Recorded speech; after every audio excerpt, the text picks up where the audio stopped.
Okay.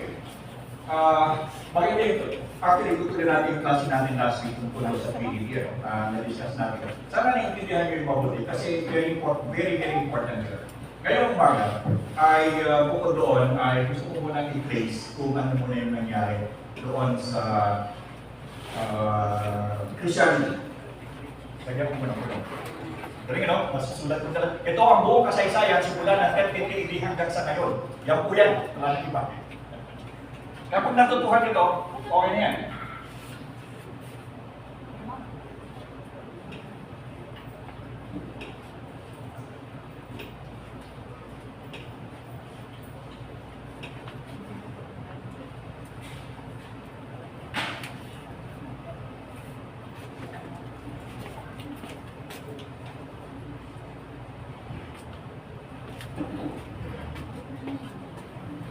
Okay.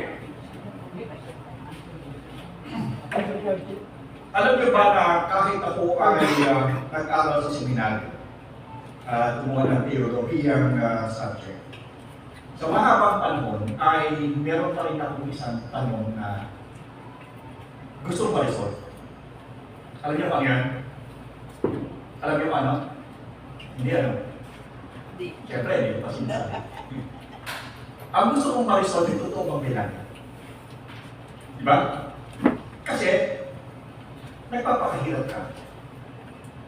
Nag-iikapuha, natuloy ko, nag-iisyon, nagtuturo. Pero ba talagang langit? Diba? Kasi kung walang langit, nagtulungan lang tayo dito, nagpapahul lang tayo, di ba? So, sa mahabang panahon, kahit ako'y nagtuturo, laging pumapasok doon sa isipan ko na kung ano kaya mamatay ako ngayon, meron kaya talagang langit. Di ba? Meron talaga kaya pupuntahan ako. Kasi, syempre, hindi ko maiwasan na mag-isip ka. Syempre, mamamatay tayo lahat. Di ba? Lahat mamamatay tayo. Malapit na eh. Kaya ayaw ko na mag-celebrate ng birthday kasi pag nag-celebrate ng birthday, nag-celebrate ka sa pagdating ng iyong kamatayan. -1 na -1 yun eh. Pag dumating ka ng 50, -1 yung birthday mo. Hindi addition yun, minus yun. So, ibig sabihin, lahat tayo mamamatay at lahat tayo ay pinapangakuhan ng buhay na walang hanggan. Dahil tayo ay nananampalataya. Pero ang tanong, totoo ba ito? Ano yung pwedeng sabihin mo na talagang pangahawakan mo na meron talagang langit? Kasi sayang lang eh. Sayang. Katulad ng buhay ko, di ba? Katulad ng buhay ko. Sana pwede naman akong maging mayaman noong araw pa. Dahil ang sa marami akong abilidad na pwede kong gamitin para ako yumaman. Marami. At marami akong pagkakataon na dapat ako ay milyonaryo na. Dapat napakaraming pagkakataon na, lalo-lalo na nung ako nagtatrabaho sa armed forces. Ang laki ng subulan doon nung aking napa-assign ako doon sa Counterintelligence Division. Ang laki ng subulan doon, bilyon. Magkano gusto ko sabihin mo lang, because during that time, yung laban ng Iraq War, naglalaban yung Iraq. So, yung mga Abonidal group dito pumupunta sa Pilipinas, dito sila nag-create ng cell. Yung mga terrorist group sa Lamusing. At ako yung naka-assign doon, ako yung nag-work as a consul. Na-assign ako as consul sa DFA. At walang sino mang makapapasok sa Pilipinas na Muslim o Islamic country na hindi ako pipirma.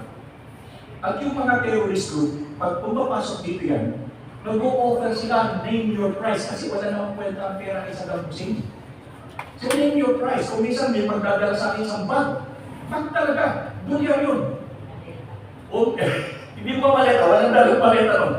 Dolyar yun, dala yung bag, pero ang ginagawa ko, hinahabol ko sila, pero kung kayo nakalimutan.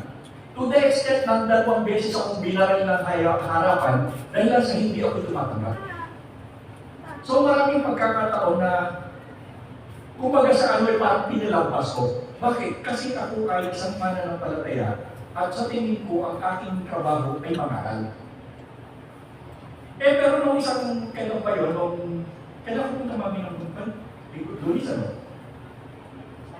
nung sa pagpunta ko sa Perpetual, noong Miyerkules, pumunta ako ng Perpetual kasi nag-submit ako ng results ng check-up ko. Kasi kung dito, mabuti na lang at ako ay during the time ng Wednesday na yun, na pagpunta ko ron, ay mayroong seminar yung foundation. May foundation na may seminar. Nakiupo ako. Kaya di na makiupo ako doon, naging member ako. Diba?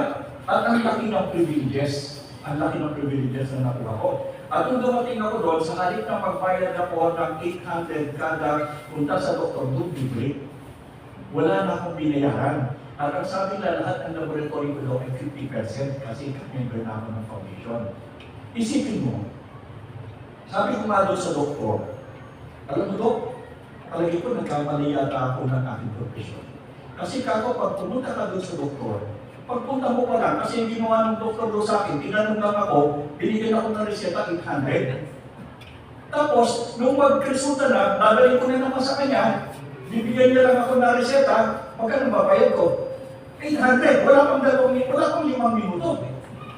Eh sabi ko, samantalang ako, simula ako kayo pagturo, paganda ako, kahit ko sa amin, nagsasunday to school ako, nagsasalita pa ako, ang bayad ko, tinapay. Sabi sa akin, ano ba yung kurso niyo? Sabi ng doktor, sabi ko, theology of course ko. Kako, sana nag-lawyer na lang ako, kaya nag-doctor na rin ako, para ako, dami kong kikitaan din, katulad ninyo. So sabi ko doon sa doctor, alam mo Dok, meron ako natapos na libro. Sabi ko, ano yun? Sabi ko, pinag-aralan ko kung ano talaga yung klase ng kasaysayan ng Christianismo. Sabi niya, pagkano natapos yung libro, bigyan mo ako na. Sabi ko, di meron akong kontak agad kasi gusto kong pag natapos ay bibigyan ko siya para maintindihan niya talaga kung ano nangyari sa Christianity. Ngayon, pagsayin muna natin po. Mayroong dalawang klase na nasumpungan ko na Christianismo. Dalawa pala yan. Hindi pala iisa ang Christianismo. Dalawa pala yan. Ngayon, ang tanong, saan ba nanggaling ang Christianismo?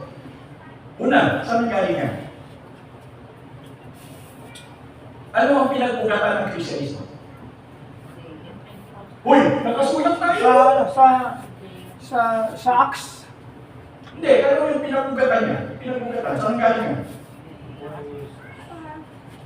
Ano ba ang Panginoon natin? Ano ba ang nationality? Jew. So, saan siya galing? Judeo. Judean, ano? Pag sinabing Judean, it talks about the Israelites. Kaya, yung ating paniniwala, hindi lamang simpleng Christianity, kundi ang basis nito ay Judean.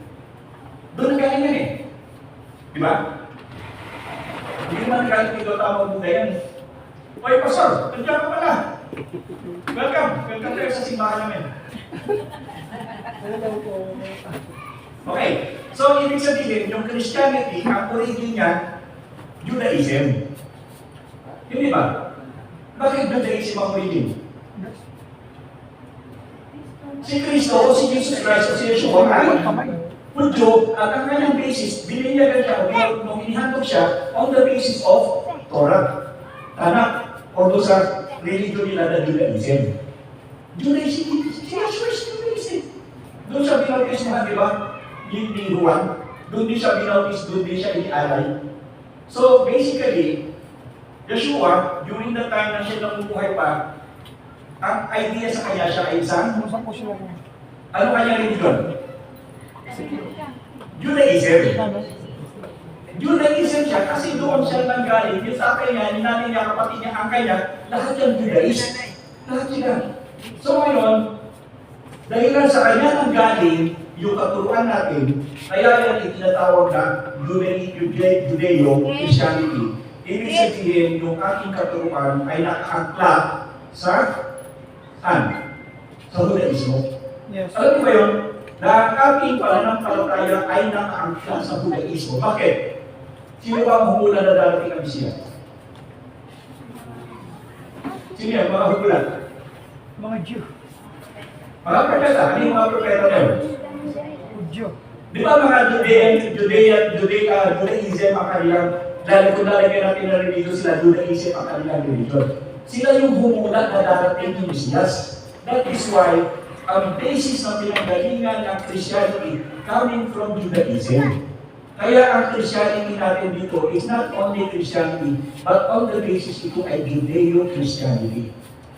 Diba? Yung ating paniniwala is Judeo-Christianity because ito ay nanggaling sa Judaism. Ito yun.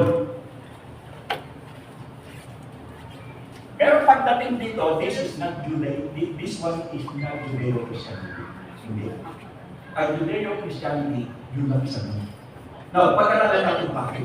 Bakit hindi Judeo-Christianity itong isang ito? Bakit yun lang isa ang Judeo-Christianity? So, una, doon ito nag-umpisa. Pero dumating ang oras, humiwalay ito eh. Humiwalay. Nagkahiwalay yung dalawa. Kung kaya yun lamang ang nag-conform sa Judeo-Christianity, ito hindi na. Ito ay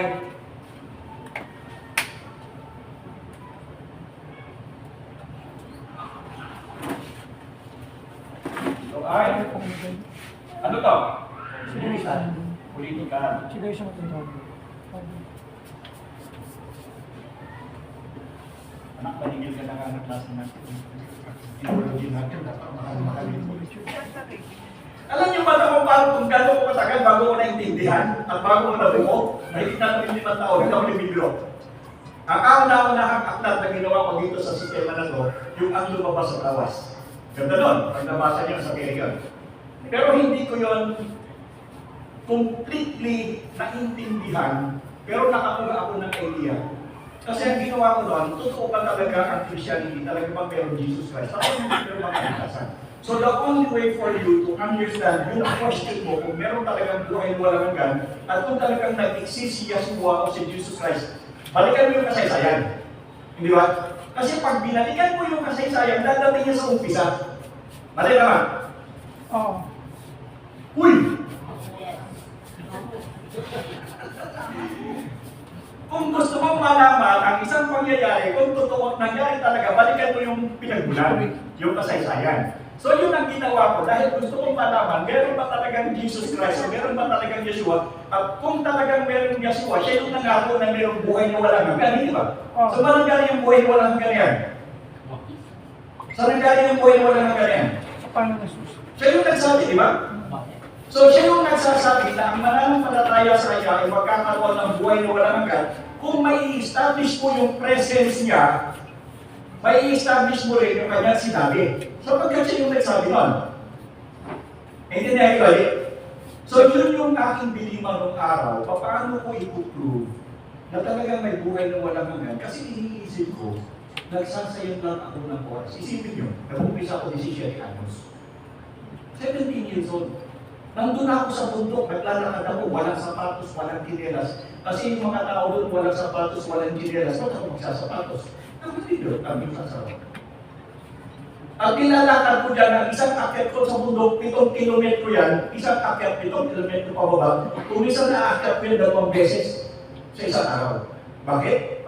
Dahil lang sa kapag nag-aaway sila doon sa bundok, pinaghihiwalay ko sila, ibababa ko doon sa baba, akyat na naman ako sa bundok. Doon ako na nagturo eh. Doon ako nag-create ako ng simbahan.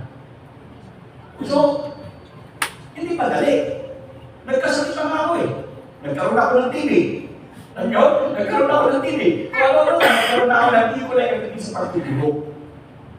So, saan pupunta? Saan ko na nagtutulog? And yet the question is, yung bang ginagawa kong ito ay merong tuluhan?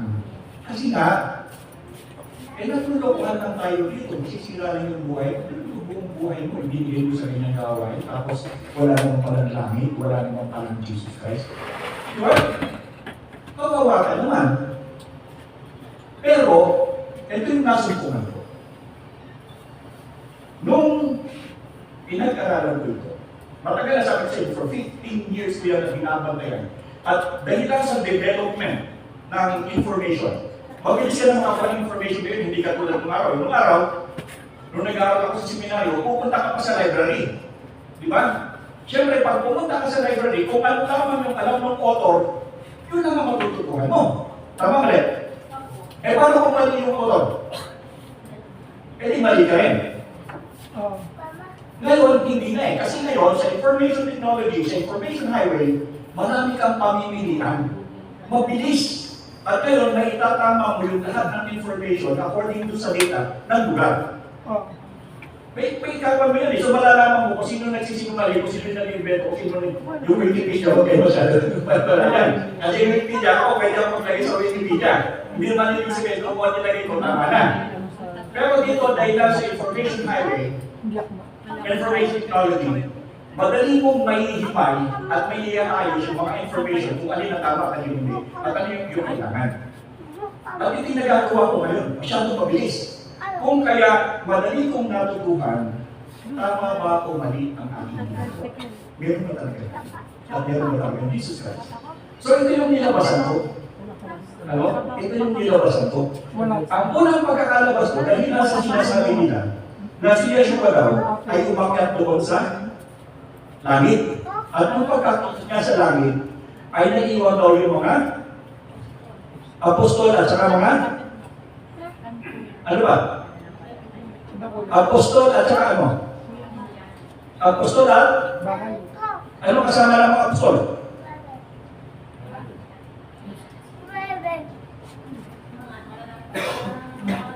Apostol at mga? Yay! Bigyan ng jacket yan! Apostol at talaga. Yan yung sinasabi sa kasulatan. Basahin nyo. Yung apostol, yun yung 12 pinili.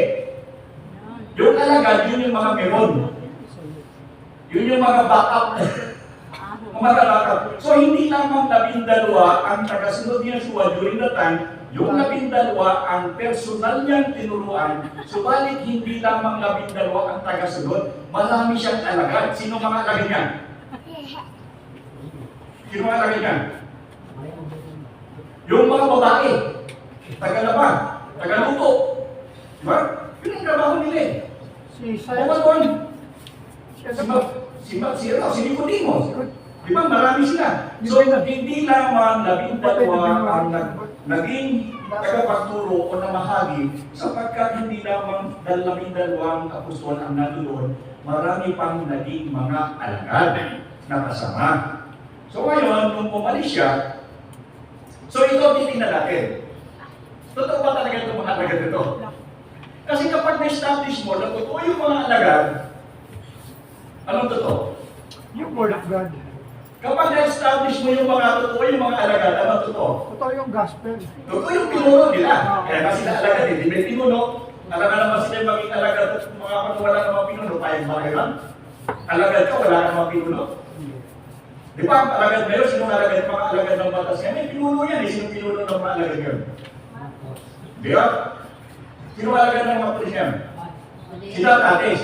Di ba? Dati si? Tore. Si Tore ngayon, di ba na nangyari? Dati nagtutulog. Dati mga tigasin. Alam niyo naman si Tore kung anong trabaho? Basurero. Hindi ba nakasurero? Pinuno mo, 5-4-star general ka, pumayag ka, trabaho mo, basurero. So ako talagang may problema yung tao yun. Sorry. Anyway, so nakita natin, yun ang dapat natin ma-establish. Totoo ba na mayroong alagad? At kapag na-establish natin ang mayroong alagad, mayroong pinuno. At kapag mayroong pinuno, may sinabi yung pinunong turo, at ang sabi ng turo ng pinunong na tinuro, mayroong langit. Bakit? Di ba may kasabihan tayo to si Istubili? Yes. Di ba? Nakita niyo na yung langit? Wala pa. Naniniwala kayo? Yes. Bakit? Because of faith. Ha? May faith. To si Istubili. Sa mundo po yun. Pananaw ng mundo. Ano ang sabi? Maniniwala lamang ako na totoong may langit kung may nanggaling na doon. Di ba? May nanggaling na doon? Meron. Sino? Si Kristo. O, si Yeshua, di ba? Yes. Kaya yun ang establish natin. Nag-exist ba yan? Yes po. Kasi kung siya'y nag-exist, merong langit. At kung merong langit, Merong buhay na walang hanggan. merong may impyerno. Kasi sinabi niya yun. Ah. So, hindi pala biro yan. Hindi biro. Yes po. So, totoo pala na ang komposisyon natin bilang tayo, tao, Ano kasi nagtatanong? ay meron tayong katawan, meron tayong kaluluwa, at meron tayong espiritu. Yung espiritu na yan, yan ang magsusulit. Dahil yung espiritu yan, pag dumating ang Panginoon, sinabi niya, bibigyan niya ulit ng katawan, na yung katawan hindi na Nabubulok. Nabubulok, hindi namamatay. Kung ikaw ay pupunta sa langit, walang hanggang kaligayahan, dahil yung katawan mo hindi nabubulok, hindi namamatay, walang hanggang kaligayahan. Pero kung ikaw pupunta sa impyerno, hindi ka nabubulok, hindi ka namamatay, anong mangyayari sa iyo? Ang sabi doon, walang hanggang, paghihirap, walang hanggang pagdurusa. So, kung titignan natin, ano lang eh, di ba? Simple lang eh, baliwala lang eh. Pero kung i-realize mo talaga, teka muna, may problema tayo rito. Kasi, hindi lamang pala physical realm ang pinag-uusapan, meron palang spiritual realm na dapat natin pag-usapan. Yes. Itong dalawang ito, dapat kasama sa pamumuhay ng isang tao. Di ba? Dapat mamuhay ka sa physical realm, pero huwag mo makalimutan ang spiritual realm. Kasi magkasama itong dalawang ito. Bakit kayo nandito ngayon? Bakit kayo nandito ngayon? Ha? Bakit kayo nandito ngayon? Dahil lang sa spiritual realm. Dito yung natatagpuan yung usapan na may kinalaman sa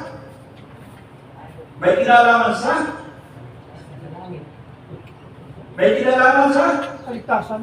Espiritu. Kaya spirit realm. Uy! Parang ako lang ang matalino dito ah. Kuya na. May nanalo na. Naglahi pa yung pizza. Baguhin kaya namin itong picture na ito. Naglahi pa yung tuturo lang. Naglahi pa yung makauwi na lang. Wala namang bayad kami ito. Anyway, so it is very important for a person to know, to realize, to understand that being here is not only living in a physical aspect of life, but there is also a spiritual realm of life because there is an existence of a Messiah that is saying na meron. Kaya nga ako nagpunta doon. Maganda yan. Pag pinag-aralan natin yung prophet Evangelio, yung reason kung bakit siya pumunta dito, you will be amazed. You will be amazed. Ngayon pala, alam niyo ba na ngayon ko lang talaga na-fully comprehend yung kabuuan ng mission. Ngayon ko lang na-comprehend yung kabuuan ng ginawa ni Yahweh para sa atin. At kapag naintindihan niyo yun, pwede na kayong mamatay bukas. Yes. I'm not kidding. Because you have already, you completed everything. Ako, nung malaman ko yan, ito yung matutuhan ko, no? Ano ba kakatawa? Bakit kayo ako namatay? Sabi niyo, pupunta kayo sa langit. Yes. Pero sabi niyo, huwag na. Diba? Kasi hindi mo fully comprehend kung ano talaga ginawa niyo. But if you fully comprehend kung ano ginawa ni Yeshua o ni Yahweh para sa Ay, inyo, okay na. the meaning of life is just there. Kasi nga, ang kinakatakot mo yung pamatayan eh. Di ba? Yes. Sa ako pupunta kahit na sabihin natin naniniwala ako, pero meron pa talaga. But once you fully realize and you can really put an evidence the existence of heaven, wala eh. May peace ka kung ano man ang mangyari sa'yo. Because, ano yan, pinapay? Upuan daw po. Upuan. Natulog na Gusto mo dyan, nagtatago ka. Okay. So, sinasabi ko sa inyo, the moment you fully comprehend yung katuruan ng Christianity, yung katuruan ng Yahshua, everything is ganyan na lang talaga. Ganun kaganda kapag naintindihan mo yung reason of your existence and the reason why Yeshua or Yahweh came to Yeshua para magbigay ng kaligtasan. Anyway, so ganito. Ang ipoprove natin, sino ang alagad ni Yeshua na pwede natin i-prove na nag-exist? Sino? Yung talagang alam natin. Sino? Nicodemus. Hindi yung apostol. Apostol na kayo. Apostle Paul is the prominent. Pag gusto mong i-prove, kasi ang pinaka-visible na pilit talaga ako sa akin ako, pinagsulit talaga ako. Alam nila talaga yung kanilang rate ng rolo yan. Sumikat yan. Okay. Ang pinaka-visible o prominent na tao na po pwede natin pagbasihan ng ebidensya na merong nag-exist na Yeshua. Sino? Si Apostle Paul. Element of Rome. Bakit hindi naman siya talagang apostol? Kasi hindi naman siya nakasama. Ikaw ba? Dinidiscredit mo siya, sabi niya apostol siya. Di ba? Hindi naman siya kasama. O kasama ni Jesus nung Paano ka ba magiging apostol? Ilang taon? 3 taon, di ba? Si Apostle Pablo ba tinuro ka ng 3 taon? Yes. Yes! Sa Arabia. Hindi si Jesus mismo. Si Jesus mo mismo ang nagturo sa kanya personally. Encounter. Oo, na mismo yun. Spiritual. Tinuruan siya sa Arabia. Doon siya dinala ng Panginoon matapos ng kanyang conversion. Hindi ang pagkaano ko po, pagkabalang ko, di ba? Ang mga ano naman, Judeo talaga. Kasi tinuturuan bago ka maging... Napunta siya ng Arabia. After that kay... Tinuturuan talaga sila, di ba? Bago maging apostol, yung mga malang naralan ng mga Pero spiritual yun. Tinuturuan naman talaga yan ng ano, salita ng Lord, di ba? Bago tunay na maging isang pagselo, ano, yung magtuturo ng kautusan, tinuturuan. Pero si Pablo, di ba, nung na-encounter siya ni Lord, nasa, ano na siya yan, sa Damascus. Nasaan siya? bakit sa langit? Di ba po? Iba yun? Hindi po. Nagpakita ng liwanag. Ayaw mo, gawa ganun. Yung, na-point niya sa Pablo na gano'n, bakit sa langit? Bago siya umakita. Sino bakit sa langit? Sino? Si Isa, nakita na, ayan pa, si Ang nangyari kasi, Galatia ba yung sa Dayan? Sa sinabi nila sa Galatia ba yun? Hindi ko lang pa. Ano po yung pagkatapos siya pong mag-meet sila ni... Yung di ba nabulag po siya? Oo. After nun, nagsabi pumunta siya ng Arabia. Oo. Nagkaroon sila ng one-on-one ng Panginoon. Ganon! Masahin ang tuturo ko sa inyo. Nagkaroon siya ng one-on-one teachings with Yeshua kasi hindi ka po pwedeng maging apostol kung wala kang 3 taon na klase sa Panginoon. And Apostle Paul was considered and accepted in Jerusalem, ng Council of Jerusalem, because he was proven that he had a clear encounter he had the teachings from the Lord. Kaya siya tinanggap na apostle. Tinanggap siya ng konseho eh. Kasi natlog niya na siya nag-aral sa Panginoon. O, nag-aral po siya, pero hindi talaga significant yung kasama niya. Eh sino naman ang magtuturo sa kanya? Ano po, sis, kung siya nag-aral. Hindi. Iba yung Judaism sa... Ang Judaism kasi batas, law ang pinag-aaralan. Yung si Apostle Paul, natin Judaist siya, law ang kanyang tinuturo. Pero nung magkaroon siya ng encounter sa Panginoon, hindi na law ang kanyang tinuturo. Ano na tinuturo ni Apostle Paul? Grace na. Kasi bago ang tinuturo. Because he learned from Yeshua the new teachings that it is no longer the law, but it is now the grace.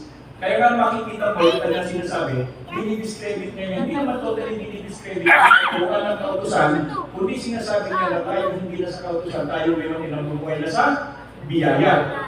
For by faith you have been saved through faith. Di ba yan yung sinasabi niya? Bakit siya nag-diverse from being Judaism, which is legalistic and law-oriented, tapos bigla siya nag-shift sa grace? It's because he received a new teaching. Yung bis na pabasa ko sa gawa, nung nakapayos ni Lord, bilis kayo yung gospel of peace.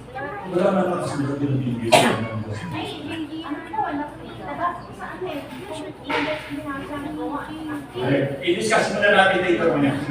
Bigyan natin ang special attention Ay, na. ito yung, after his Damascus Road conversion, the Apostle Paul went to Arabia for a period likely the majority of 3 years before his first visit to Jerusalem. Kasi after niya mag-encounter sa Damascus sa chapter 9, pinapunta siya kay sa isang para makakita siya.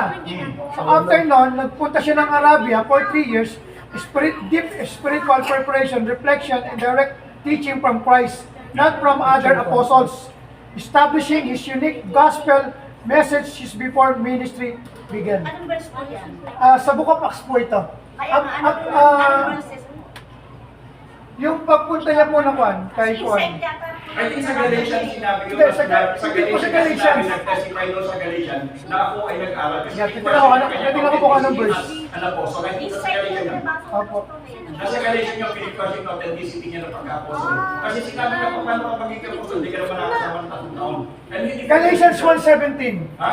Galatians Masabi sa 1:17. Galatians yan eh. Pero sa Book of Acts, sinabi ro, nagpunta siya ng Arabia. Yes, oo. After Bakit niya Galatians kahit- 1:17, hindi dependent himself. Kasi sinabi siya, paano ka magiging apostle, hindi ka naman nakasama ng Panginoon sa loob ng 3 taon. And then he defended himself doon sa Galatians and he said, nuts.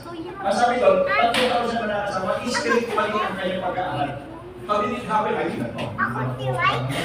Pero yun ang sinabi niya. Ano? May na-encounter ako ngayon. Paano mo sasabi sa pamilihan sa paano mo sabi ako pala ko naman siya ng medical kasi hindi naman talaga na Totoo, may encounter mo. Ilan ba ang apostles? 11. Ito, hindi ko nagpaka na isa. Ilan ang apostol? 13 po. 14. 14, yung pumalit sa Alam niyo ba ang apostoles hindi 12? O kayo, alam kayo, 14 po ang apostoles, hindi po 12. Si Matias. Bakit? 12 sila. Namatay si Judas, sino yung pinalit? Matias. Si Matias. So ilan sila? 13. 13. Si Apostol Pablo. 14. Mathematics lang yan. Ano ba kayo? Sabi nila natutuwa sa atin sila, palingan ka mamaya ha? Gusto kong bumawi doon sa doktor doon, 800. Pwede lang, 2 minuto, 800. Ako, 1 oras ito. Pero tanong ko rito, paano siya tinuruan ni Christ sa Arabia ng 3 years? Kasi sa Book of Acts kasi tayo, from Matthew 28, umakyat siya eh. Ascended, di ba? So bumaba yung banal na espiritu. Ako naisip ko, spiritual talaga from spirit to spirit of God. Parang, kasi wala namang na-record kung paano siya tinuruan. Baka sinabi lang ni Paul, nagpunta siya ng Arabia, after 3 years niya ron, tsaka siya nagpakita sa council ng Jerusalem. Hindi rin siya ng council. Kaya siya inaccept na Apostle Christ. After 3 years eh. So sa bawal tayo ng Apostle, dapat 3 years ang pag-aaral ka. So naisip ko ang kanyang study rito, kasi every time na umalis siya lagi sinasabi, sinabi sa akin ng banal na Espiritu ng Diyos. Hindi ko kaya ang pagtuturo sa kanya. Hindi kasi ng Arabia, hindi disyerto ang Arabia ha. May mga bahayan din doon, malamang doon siya tumira. At doon siya nag-aral. Hindi kasi Arabia, naisip nyo kasi Arabia desert eh. Eh, ang dami na pumakit sa Arabia kasi maraming masakit doon sa Arabia. Sa Arabia, hindi lang sinabi. But basically, he went to Arabia. Pero ibig sabihin, hindi siya doon sa desierto pumunta. Mamamalay siya doon. May mga bahayan din doon, probably he went there and lived there for 3 years. And then with the guidance of the Spirit of Yahweh, yung luwa kapodes, doon siya natuto kung paano siya tinuruan. Katulad ko, paano ko tinuruan. Alam niyo ba yung pag-aaral dito? Hindi ko rin alam kung paano ko ito nakakagilap eh. Isipin niyo yan, makagilap mo yan. Ang bilis. At mabilis akong mag-isip, mabilis akong makakita. I-compare mo kahit sa ibang mga pastor. Eh nang ikaw isip ka rin, ay galuin mo. Pero sabi ko siguro, sa maraming panahon, dapat nakapagtrabaho na ako, dapat marami na akong nagawa, marami na akong pinita. Bakit hanggang ngayon wala? Because hindi pa tapos ang trabaho. You have to learn this. You have to understand this. And you have to write this and share it to the people. Yun ang trabaho. And now that I have done this, pwede na akong umisan. Why? And I have no fear. Because I have done my job. Alam mo ito yung gawain ko eh. Ang sino makakain ko dito sa buong mundo? Tell me. Kailangan ng tiyagasin. Sino ang meron sa buong mundo? Sino ang kayang sumulat dito at sino sumulat dito? Ang nakaunawa dito? Nan. Bakit? Eh, kilala ko lahat yung mga maraming theologian sa mga libro eh. Ang kaisipan nila kasi bibig sila lahat eh. Lahat ng theologian ngayon natin nandito. And yet, ito yung importante. And paano ko yan nakita?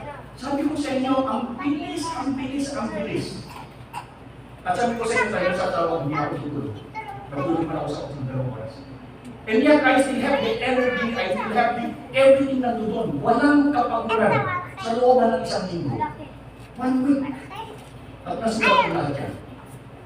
Walang tulay at hindi ako napapagod, hindi ako inaano. Eh gusto ko nga matulog hanggang umaga, yan, mamaya gising na naman ako, balik na naman ako, dire-diretso. Eh yung kinang question, kapag sinabi niya na merong ipinagagawa sa'yo, gawin mo. Pero hindi ko naman sinasabing magtatayo ako ng panibagong religion, ha? Kasi dadami yung pera ko, makakabili ako ng jet, makakabili ako ng meron ka Rolls Royce, meron kang Ferrari, di ba? Pero yung ginagawa niya eh. Dahil sa akin na sila daw ay sinabihan, sila daw ay sugot. Hindi eh. I've learned this, sabi ko nga, it is a process for many, many years. And yet, suddenly, it is not everything said. And I was able to write this video. Naisulat ko nga pala sa mga sa video. Ayan, nakabalikin tayo. Kasi papakapilay ko na. Ipapaka 200 yata ka, 220 ang copyright. Bye. Sana may magawin. Okay, anyway. So to prove the existence of eternal life and to prove the existence of Yeshua, we need to have somebody na visible sa atin through history na pwede na bukan masyan. And that is no other than Apostle Paul. Kasi si Apostle Paul, nakita natin in timeline, nakarating na siya sa Rome, nandun siya pinatay. Which means that Apostle Paul is tunay. Si Apostle Paul ay tao. Si Apostle Paul ay human being at si Apostle Paul ay nagturo tungkol kay Yeshua. Therefore, we can be assured that there is the existence of the Messiah. And whatever the Messiah is still saying about the Personal. Diba? So ngayon tayo, confirm tayo na hindi na tayo magdududa na talagang may langit, tumaparay na tayo. Alam niyo maganda yun, yung message si Pastor, kung pinakuha, niyo ha? Si Pastor nag-mensahe kanina. Tungkol sa banal na Espiritu, sino nakakuha sa inyo ang relevance sa sinabi ni Pastor? Wala. Pero sasabihin ko sa inyo yung relevance sa sinabi ni Pastor. Doon sa Psalm 51. Ito. Anong sabi ni David? Create me.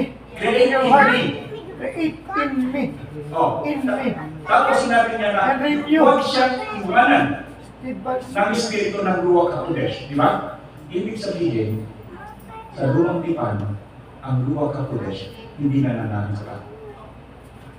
Kung mabilis ang isip ka, ibig sabihin, ang Ruach HaKodesh hindi nananahan sa tao. Ngayon, ano sabi? Anong sabi doon sa Catherine, your presence. Actually, Renew steadfast spirit within me. yes, actually, ano sabi? Go na. Acts 1:8. Di ba? Sa lumang tipan, hindi nananahan ang Espiritu ni Yahweh sa tao. Pero nung siya tumakyat, ang ginawa niya, ipadadala niya ang Espiritu Santo. Kaya sa New Testament sa atin, yung kay David, wala siyang Espiritu ni Yahweh. Ano meron? That is the difference. Ayun, tama. Ayun, tama. Naisip niyo ba yun? Kasi ba, kay Jesus, nagkaroon tayo ng banal na Espiritu sa kay Hindi lang nagkaroon nananahan. Samantalang sa lumang tipan, ano sabi ni David? Huwag mo akong iwanan. Nang ikiusap si David, huwag mo akong iwanan. Samantalang tayo, hindi tayo nakikiusap eh. Dahil ibigay na sa loob natin at nananahanan ko. Pero tayo, no, sinasamahan. Sinasamahan sila. Ng banal na Sinasamahan sila pero Espiritu. hindi nananahan. Oo, sinasamahan sila. Oh, kasi yung ulap at saka yung apoy, nung nananahan sila doon sa ilang, eh, Panginoon yun eh. Sinasamahan sila. Ang kaibahan, sinasamahan sila, tayo hindi tayo sinasamahan, nananahan sa atin. Kaya sa Old Testament kayo nagtatagumpay ang hukom, prophets, because yung presence ni Lord nasa kanila. Pero ang kabaliktaran nito ngayon sa atin, nananahan talaga. Kaya that time, pag hindi ka sinamahan ng Espiritu ng Lord, sapul ka, lagma ka. Kaya pero pag sinamahan ka talaga, you will win sa battle, sa presence. So yun, nakita nyo the difference between law and grace? Yung kautusan at saka biyaya. Yung Espiritu ni Yahweh, hindi nananahan lang sa kanila. Pero sumasama sa kanila, pero sa atin nananahan. Nakita ko kagad kanina ang nagsasabi siya. Gano'ng kabilis? Di ba? Gano'ng kabilis na hindi niya kagad na-differentiate ko kagad. Yung idea ng Holy Spirit na nung araw, sinasamahan niya na naman. Eh, not so fast. Di ba? Tay, Hindi Yung, na talaga yung, ako. yung tanong ni Sister Tess, tama yun eh. Kasi maganda. Pero sa Galatians, ang galing yun. Pinakita talaga Sabi rito ko eh. sa Galatians yan. Sa Galatians 1:12, kung bakit nagkaroon si Paul ng understanding about who Christ is. Kaya sabi niya rito, hindi ko ito tinanggap. Sabi niya rito, mga kapatid, nais kong malaman ninyo na ang magandang balitang ipinapangaral ko hindi katha ng tao. Meaning to say, hindi ito galing sa tao. Dahil sa 12 sabi niya, hindi ko ito tinanggap mula sa tao. At hindi rin ito itinuro sa akin ng sino mang tao. Si Yeso Cristo mismo ang naghayag nito sa akin. Naghayag nito mismo sa akin. Revelation. Kasi ang tanong is, kasi alam ko gumugulo sa isip ni Pastor ni Sister Tess eh. Kasi pag akyat mo, wala na si Christ eh. Wala yung Christ, but still, sabi niya, magpadala ako ng Holy Spirit na magtuturo sa inyo at hindi na kayo kailangan turuan inuman. Pero iisip ko, yung pagtuturo at na natutunan ni Apostle Paul sa Panginoon Jesus, through the help of the Holy Spirit, ni-reveal sa kanya, personally, in his heart, in his soul, yung spirituality, yung kanyang soul, saka yung Spirit ng Lord, pinaiunawa at pinaintindi sa kanya. Yung knowledge na meron. Yes, the single thing. Saan ko mapupulutin yan? Tapos na meron pa. Di ba, nag-persecute siya ng mga Christianity. So, marahil naririnig nila yung aral ni Kristo. Kasi para sa kanya, bago yun eh. Eh, aral ka kay Gamaliel, iba ang aral mo, loko eh. Tapos, then one day, makakarinig ka ng aral ng kay Kristo na mayroong buhay na walang hanggan. So, tingin ko, isa yon sa nag-reveal sa kanya, to the Spirit na lahat na napakinggan mo na pinipersikit mo, totoo yun. Oh, yun ang Inihayag ko sa iyo. Kung ano man yung nangyayari ako minsan, Galing. kasi hindi mo maintindihan. Ako hindi ko talaga, isip ba makakaintindihan? Di ba, Pastor, meron siyang salita sa Filipos 3, ang nais daw po ni Pablo ang maranasan at makilala. Si Kristo po, ibig sabihin talaga, hindi niya talaga usually nakasama ng katakutan ko at disciple. Hindi, ang sabi doon, inilahad sa akin. Oo nga po. Ibig sabihin ng inilahad, hindi po kahit walang physical presence sila siya. Kasi yung kaalaman, kung paano ito i-deliver sa kanya, hindi naman niya sinabi. Pero katulad ng sinasabi ko, doon sa Arabia, obviously nasa desierto siya. May mga tahanan din doon. So kung paano ibinahagi ni Yeshua sa pamamagitan ng luwag ng pudes kay Apostle Paul, hindi sinabi, pero sinabi niya inilahad sa akin. Naintindihan niya. Personal na na encounter. Kasi yun ang Siguro yung physical na encounter na Wala pa to. siguro yung spiritual as Christ na encounter mo. Di ba, yung Filipos 3, di ba sabi niya, ang nais ko ay ang maranasan at makilala mo. At kabusan pang makilala si Kristo. Kasi hindi niya talaga na-encounter physical. Wala na kasi sumakit na nasa loob. So, yung kayo natin dito sa baba, diba? Kaya sabi sa niya, inilahad sa akin. So, when you say inilahad sa akin, possible na wala naman yung physical. Pero sabi nga dito, dahil lang sa si Yeshua, meron siya Diyos si Yahweh, meron kabilidad yung kanyang spirit. Di ba? Nung nilala ka ang Yeshua, pagkatapos sinandoon siya na nagtuturo na kagabay. So, ibig sabihin, hindi limited sa physical body lamang si Yahweh kung gusto niya magpahayag ng sa katotohanan sa tao. Yes. It is not limited. Yes. Ginawa niya sa maraming paraan. And I'm telling you, how could I understand this movie, read and write it? Kaya napaka-clear naman na sinabi niya eh. Hindi ko kayo iiwan. Magdadala ko ng advocate na magtuturo sa inyo ng katotohanan. And through that, to the help of the Spirit, Paul Apostle, nakunawaan niya yung truth about who Jesus is. That's why he speak the good news of the Lord Jesus. Oy, tama na ha. Hindi ako makakatapos dito. Yes, sir. Hindi ako makakatapos dito. Sige tayo. Okay, balik tayo kay Apostle Pablo. Dulo mo ang kaso. Okay, that's very good. Kasi nakita niyo ang daming interaction. Pag may interaction, ang dami namin. Nasagot mo naman, tayo. Nasagot mo naman. Actually, sa interaction, mas marami kayong matutunan. Tama po kayo, Apostol Fernando. Kaya namin bisita pagka wala ka dito eh. Wala kang mulo. Oo, pero sa maraming natututo sa katotohanan. Hindi masama manggulo, pero kung manggugulo at masama ang epekto, pagit yun. Pero kung manggugulo at maraming natutuhanan, di manggulo ka palagi. Dahil maraming natututo di ba?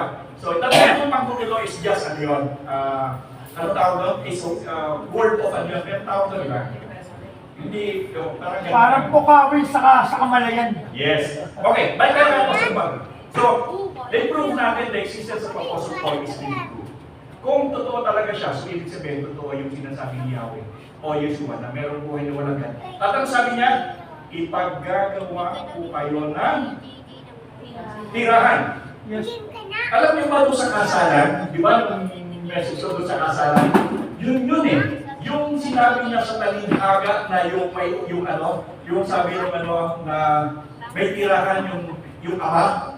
Yung ama kasi sa kasalan during that time, siya yung pinaka-boss doon eh. Doon dadating ngayon yung ikinasal, pero yung may-ari, yung merong tatay, yun ang may-ari ng bahay.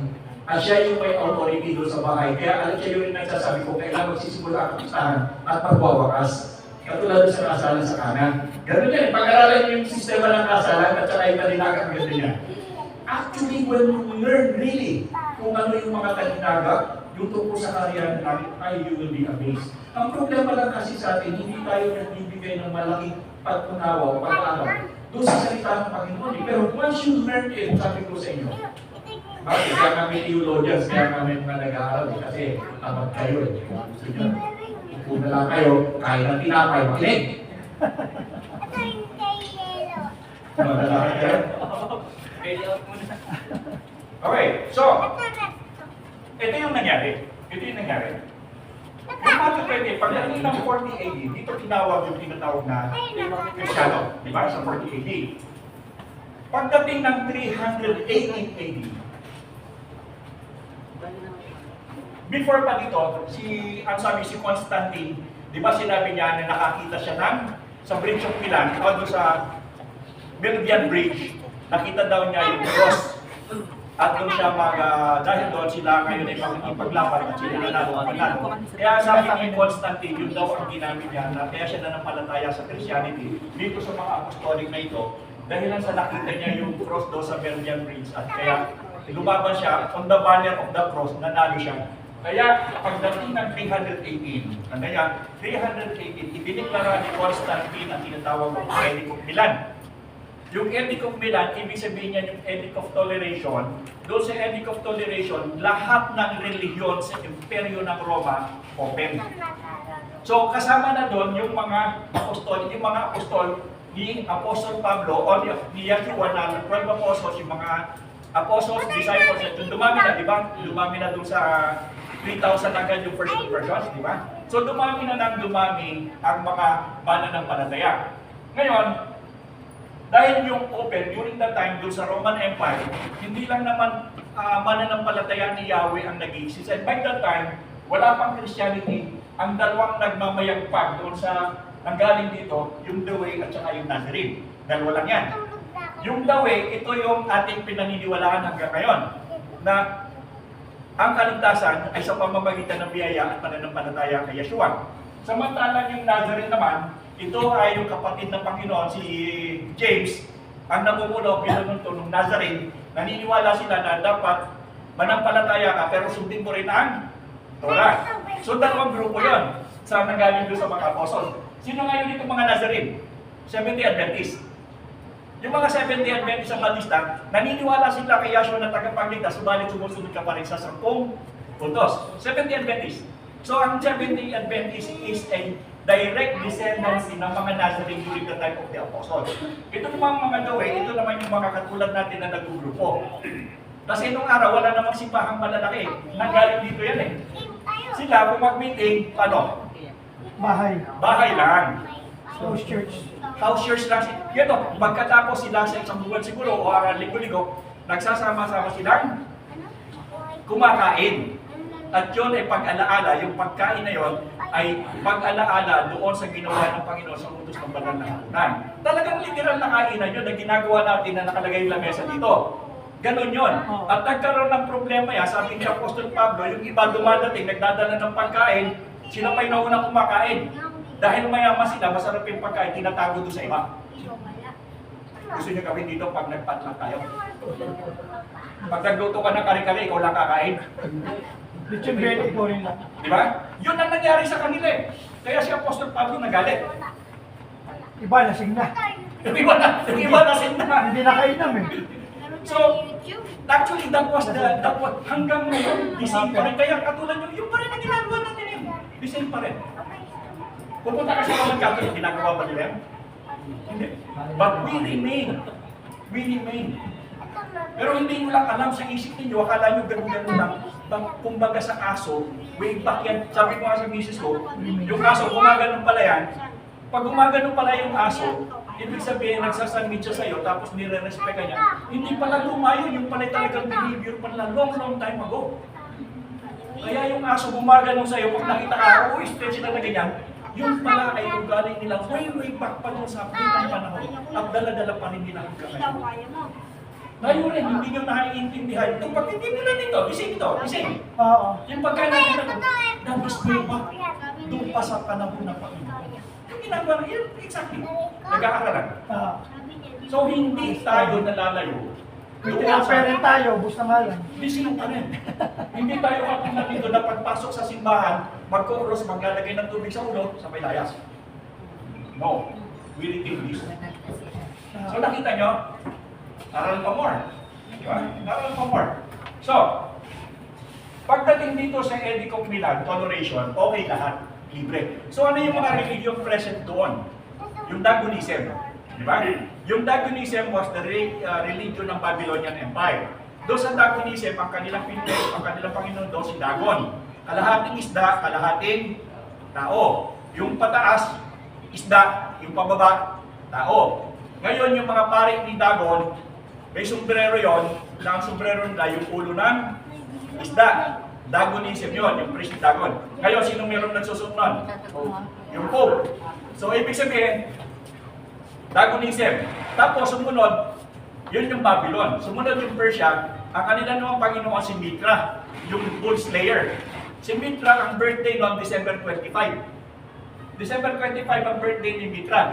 Lumaganap ang Mitraism sa Rome, gawa yung mga sundalong Roman soldiers na nagpunta ng Iran o Persia by that time, na inhirit nila yung religion na to. So dinala rin nila yan sa Rome. Kaya mayroong mga katakot doon kasi sila, nagsisimba sila sa mga kuweba.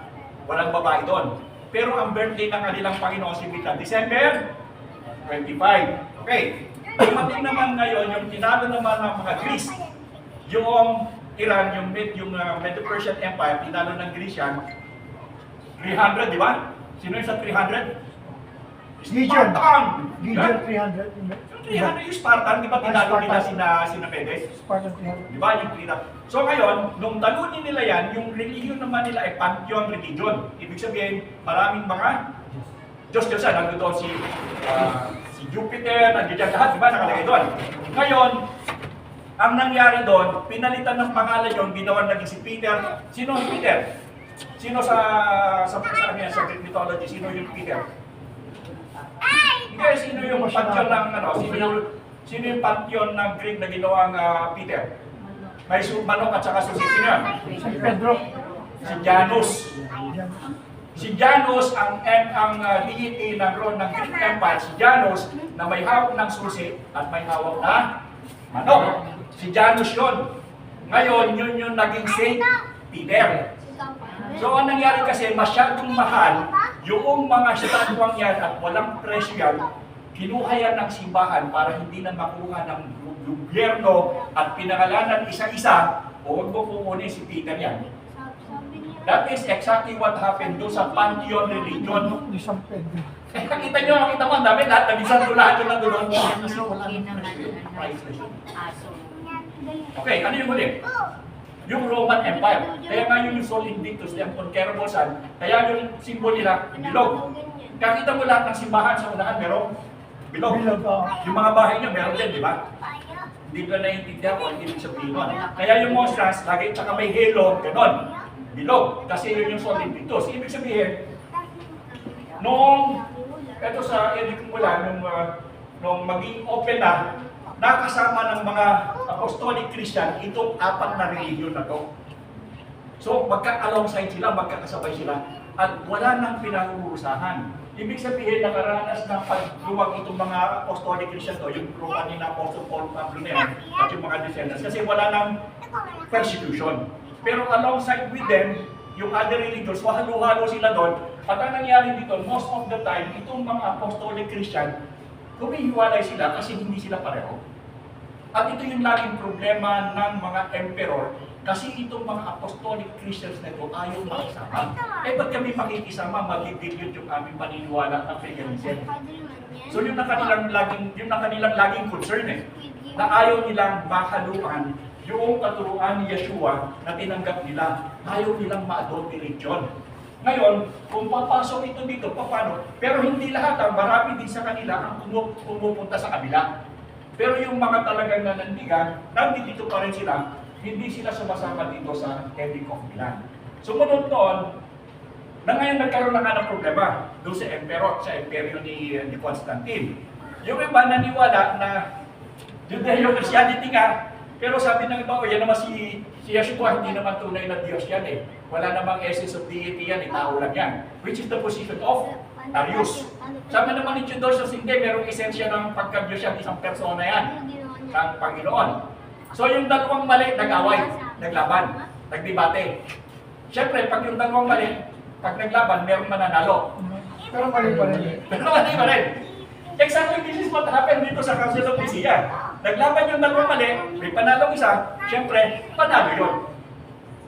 Sa mata ng tao, tama yan. Which is nangyayari dito, pag nagdebate yung mga iba-ibang sekte dito sa Pilipinas, matatawa ka eh. Nagdebate sila, pareho mali, pero may mananalong isa dyan, kaya marami sumasama doon sa kabila. Dahil yun ang nanalo. Kaya ang Pilipino hindi sumasama sa talo yan. Tandaan nyo yan. Hindi sumasama sa talo yan. Kaya kahit mali yan, naglaban yung dalawang mali, itong maling itong nanalo, dito kami sasama kasi ito panalo. Pero not-knowing, pareho sila mali. Okay? Kaya kita nyo, naglalaban-laban sila, yung dami lipatan ng lipatan, and yet they do not know na pareho silang mali. Kasi, siyempre, alangan masabihin mo mali ako, hindi ako kumita. Kasi that's the rule. Break the ito yan. Anyway, dito nagkaroon ng problema, itong Judeo-Christianity. Pinag-usapan dito ang ano, si Yeshua ba ay merong elemento ng kadyusan o wala? Nag-away si Arius at saka si Athanasius. Tama ba? Tama. At ang sabi ni Emperor Constantine, let's settle the issue. Let's settle the issue. Call a conference, so mahigit na 300 from different part of yung Eastern Empire. Dumating ngayon yung mga obispo ng iba't ibang simbahan ng Kristiyano, iba, ano? Yung iba tuwan-tuwa. Kasi marami kasing Kristiyano na mga obispo noong araw, ng mga simbahan dito sa Apostolic, ay mga mahihirap, hinahamak kasi nga hindi sila sumasama. So ngayon, pinuwi mo, imbitahan ka ng emperor, tapos doon ka titira, tapos kakain ka, ang sarap ng pagkain mo. So kadami yung dumating, 300 plus. Pinuwi mo, kasama ko sa inimbitahan ng emperor. And at the end of the day, they decided, because they've seen the influence of the Emperor Constantine, ang leading ni Emperor Constantine, doon sa leading ni Athanasius, na sinasabi ni Athanasius, na si Yeshua ay merong presence, merong essence, persona ng kadyusan. Pero ang kanyang idea, hiwalay, dalawa. God the Father, God the Son. Iba yung Son, iba yung Father.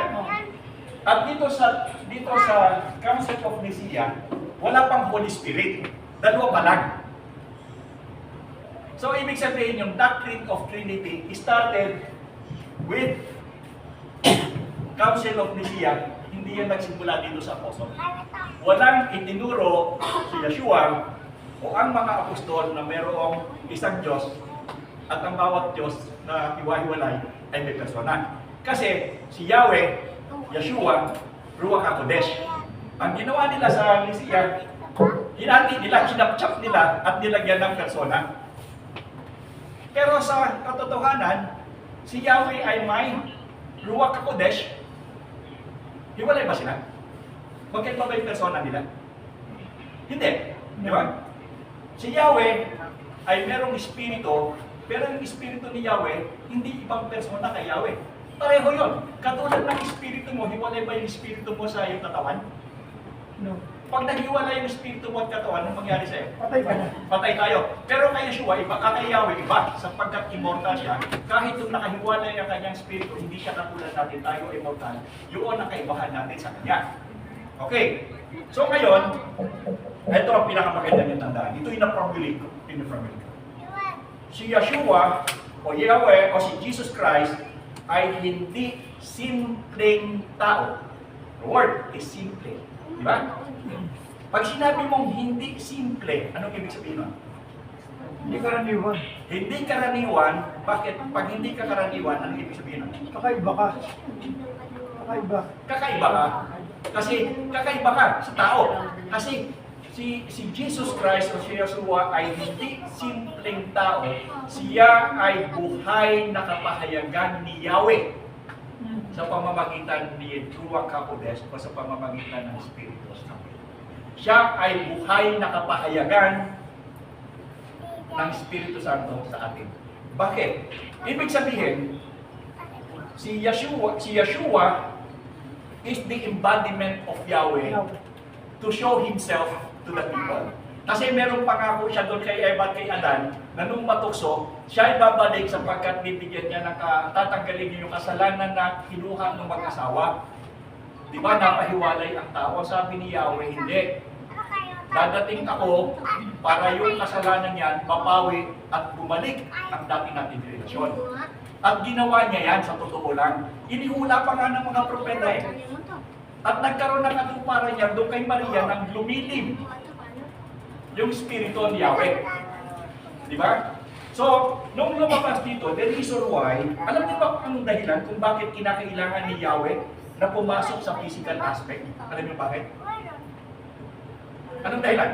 Para kausapin tayo in the form of Hindi kaya ng tao na makita si Yahweh sa kanyang Presensya. kanyuan. Yes. Bakit? Mamatay. Andon yung Shekinah, Holiness. yung holiness. Kung kaya doon, kung kasama si Yahweh, kaya nga Emmanuel yan eh, Emmanuel kasama si Elohim. Kaya nung naglalakbay sila doon sa papunta sa Kanaan, sa Promised Land, meron silang templo at ang templo ay nakahati sa dalawang lugar. Yung banal na lugar at yung kabanal-banalan na lugar. Si Yahweh ay nakatira doon sa kabilang lugar, doon sa kabanal-banalan at walang pwedeng pumunta doon maliban sa high priest lang.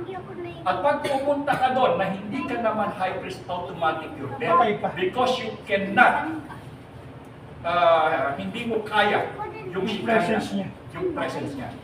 Therefore, in order for Yahweh to fulfill His promise doon sa proto-evangelium, doon kay Adan, kinakailangan niyang tabingan yung kanyang Shekinah so that people could see Him. So that He could communicate to people. And that's what He did. He covered up His Shekinah in bodily form, which was called Yeshua or Jesus. Yun yung nangyari. So yung spirit niya, si Yeshua at si Yahweh, kaya nga sabi niya, ako at ang Ama ay isa. Bago pa si Abraham ay, Ako'y ako na. ako'y ako na. So he was Yahweh himself in the bodily form that was called Yeshua or Jesus. Kasi sinabi niya nga eh. Kaya nga nagawa yan eh. Di ba? Blasphemy yan. To the culture ng mga Hudyo, pag sinabi mong ako'y ako man, teka muna. Ngayon dito sa atin, baliwalay kasi hindi naman tayo eh. Wala naman tayong kinalaman dyan eh. But to the Jewish audience, matindi yan. Blasphemy. Blasphemy yan. Pero kung hindi totoo yung sinabi niya, bakit nag-react yung mga Hudyo? So, yung sinasabi niya na siya mismo, si Yahweh, ano sabi niya? Hindi ka naman namin babaguhin dahil sa mabubuti mong gawain, di ba? Bakit siya babaguhin? Dahil yung pagka-Diyos ay inaako niya. Inaako niya. Basahin niyo. Ito yung problema ng mga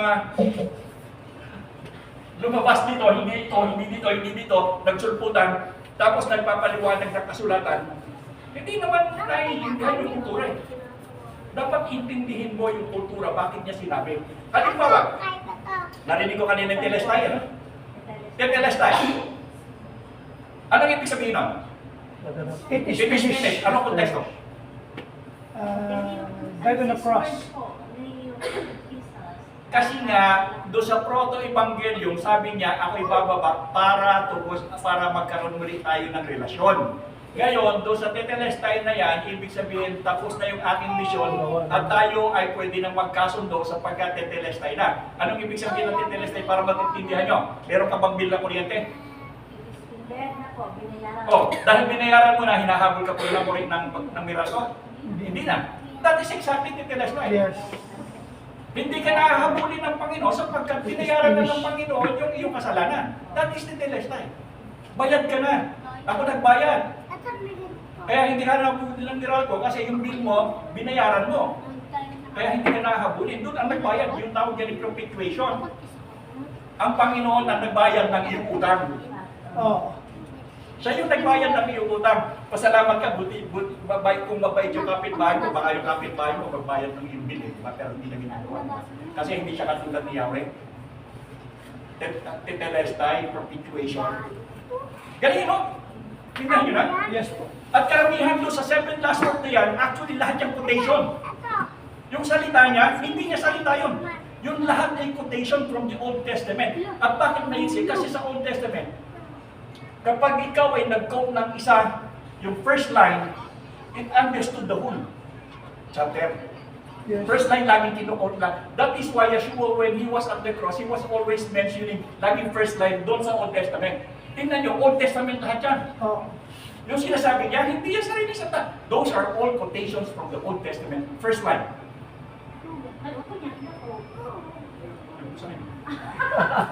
Ano yung siya? Ako tanongin. Pinakot niya yun tayo to prove na wala pa doon. Nandun na siya. Kala mo ha? Hindi kasi kino-quote niya yun. Pinakot niya to prove Hindi ka ngayon. Tao kasi nagtao. Alam niyo ba, even though sa temptation, lahat ng sagot niya doon, lahat yung quotation sa Deuteronomy. Kung Deuteronomy lahat yun, yung sinabi niya, that is why kabisado niyo yung Old Testament. Bakit di siya kung Lagi siya tinatanong ko siya ron. Hindi nga. Pag kini-question siya, lagi siya ang sagot niya, scriptures. Kasi tayo na siya eh. Totoo tayo. Inaano siya eh. Paano mo kapatunayan totoo sinabi mo?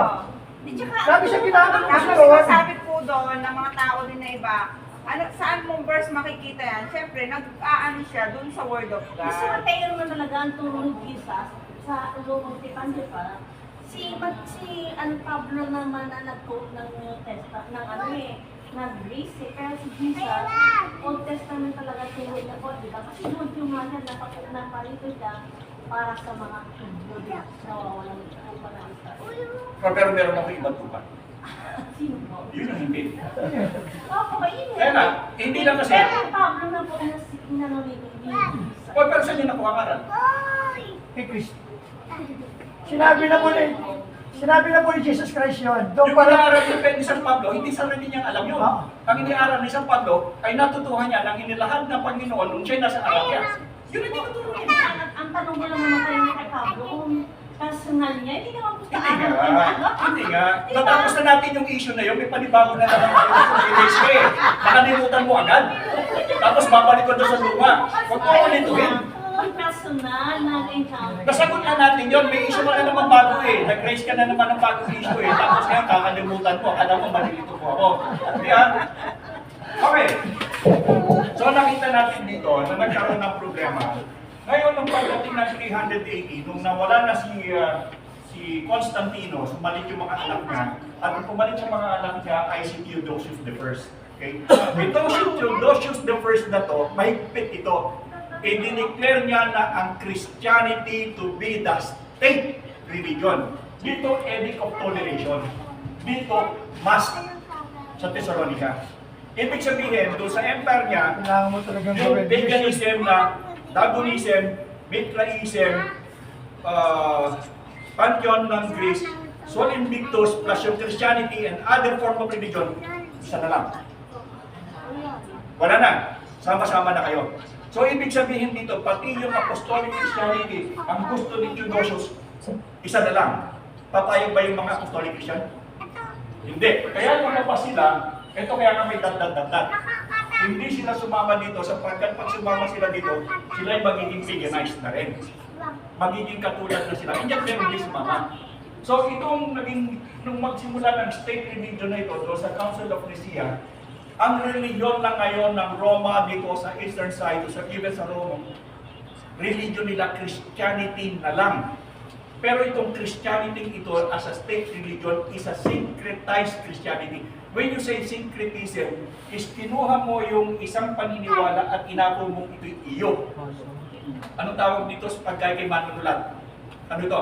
Plagiarism. Plagiarism. Ito yung nangyari doon. Yung lahat ng paniniwalang ito pinagsama-sama at ito ngayon ang naging religion ng Christianity. Pero ito ba yung talagang itinatag ng Panginoon? Hindi eh. Ito ay naging Christianity lamang by the virtue of the declaration of Theodosius I. At ang basis nito, kasama dito sa paniniwala ay yung Trinity. Absorbion Trinity. So ito ngayong na-form na ito ni Theodosius I is Christianity as a state religion with the doctrine of Trinity. Kasi dito galing yan eh, dire-diretso eh. So ngayon, ito ngayon nangyari dito, it is no longer a spiritual Christianity, but it turned out to become a political Christianity because it was under the declaration of the Emperor. Naintindihan niyo ako? Yes po. So yung Christianity na to is no longer the kind of Christianity that Yeshua had taught to the disciples and apostles. Iba na. Kasi nga ito, declaration na ng Emperor. At kasama dito yung Trinity Doctrine na ginawa doon sa Council of Nicaea. Okay, dahilan dito, marami ang lumabas ng mga Kristyano. At kaya nga sabi ko dito, itong mga apostolic Christianity na nag-stay sa Matthew 28, 18, 20, nag-separate sila. Kaya makakapanood kayo ng maraming palabas ng Roman Empire na sinusulog yung mga Kristyano, pinapakain doon sa mga leon during the time ng mga gladiator at ginagawa silang parang pinakalaruan. Di ba? Ganon ang ginawa doon sa mga Kristiyano. Because they do not like to mingle with the kind of Christianity under the declaration of Constantine. Kasi nga, ni declaration ni Theodosius, kasi dito kasama yung belief ng Trinity, doctrine of one God in three persons. That is not an apostolic doctrine. That is an post-apostolic doctrine created in the Council of Nicaea, inherited dito sa state religion declared by Theodosius. So tatandaan nyo, ang doctrine of Trinity hindi apostolic yan. That is way back sa 325. Basahin ninyo, nandiyan dyan yan. At yan ay inabsorb as state religion, kasama yung mga iba-ibang grupo, kasama yan dito sa state religion. Ngayon, ang tawag dyan sa simbahan na yan na ginawa ni Theodosius ay Universal Church. Kasi nga, halo-halo na. Kaya ka Universal Church. In other words, ang universal sa Latin ay ano? Sa Latin ano ang universal? Ano po ba yung Catholic? Catholic. Pero Catholic. Okay. So, ibig sabihin, during the time ni Theodosius, na-create sa state religion ang tinatawag na Catholic Church.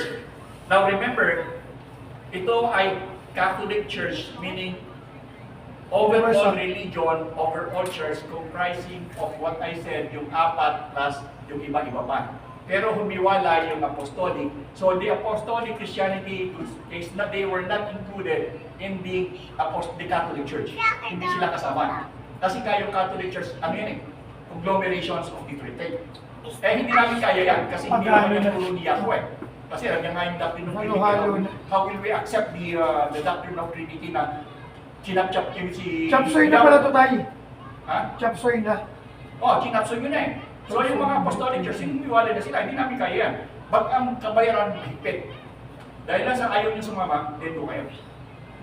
Di ba? Hanggang ngayon ang ginagawa yun, di ba sa Nigeria?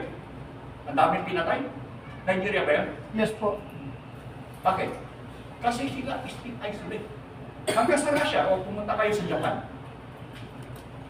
mag-preach kayo. Kaya nga dito yung sa Plaza Dilaw, yung sa Plaza Dilaw, yung mga Chinese, Japanese dyan na kaya may monumento doon, yun yung mga Christian na tumakas doon sa Japan kasi nagkakuan sila naniwala sila kay Yeshua, kaya sila pinipersecute, tumakbo sila sa Paco, sa Plaza Dilaw. Kaya may monumento doon eh. Si pangalan yun eh, leader nila. Anyways, ngayon, anong nangyari? Itong state religion na to, itong buong religion to, universal to, itong Catholic, remember, this is not yet a Roman Catholic. Magkaiba yan. This is a Catholic religion, meaning universal religion. At ito ay dire-diretso. Ito naging problema. Tatandaan nyo, ang Roman Empire, walang tumalo dyan. Di ba tinalo ang Greek, ang Babylon, tinalo ng Persia, ang Persia tinalo ng Greece, ang tinalo ng Rome. Sinong tumalo sa Rome? Wala. Walang tumalo dyan. Walang nakatalo dyan. Ngayon, ang nangyari dyan, almost 500, before 500 AD, yung last emperor nila nawala. So ngayon, anong mangyari sa empire? Wala silang ruler.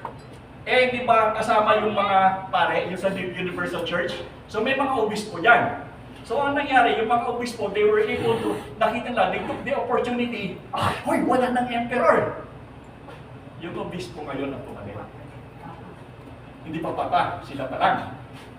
So, utay-utay sila na yung nagsasabing dahil sa walang leadership, inassume nila ang leadership ng mga obispo. Later on, yung isa sinabi na dahil maraming obispo, kinakailangan merong maghari sa mag-rule sa mga obispo, yun isa lang. Ako yung papa ninyong lahat. Ako yung papa ninyong lahat. So remember, walang political leadership ang Roma. Kasi nga, wala ng emperor. So lumabas ngayon, yung mga obispo nag-take responsibility, pero madami sila, pero meron isang nagsabi, hey guys, ako na yung papa nyo sa lahat. Under ko kayong lahat. Nalilimutan ko yung first kauna-unahang pope eh. So hindi si Peter ang first pope ha? Hindi si Peter, ito ang guy na to. May first din yan eh. May first din ang kulay yung pangalan. Right, tuloy na natin. So nung mag-assume na siya ng leadership, yung title ng Roman Emperor, ini-apply niya sa kanyang sarili. Ano yung title na yun? Pontifex Maximus. Yung Pontifex Maximus is a priestly name o title na ibinigay sa Roman Emperor kasi during that time, ang Roman Emperor is the leader ng political at saka ng spiritual kung kapanahon na ng mga emperador.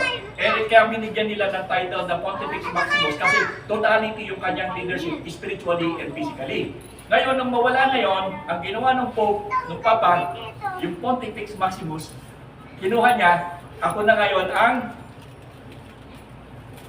leader ng spirituality ng Pontifex Maximus. Ako na yon. That is why until now, the title of the Pope is Pontifex Maximus. Tingnan niyo yan. Hanggang ngayon, he is carrying the title of Pontifex Maximus. Nakinuha niya ito sa title ng Emperor dahil nawala na yung Roman Empire.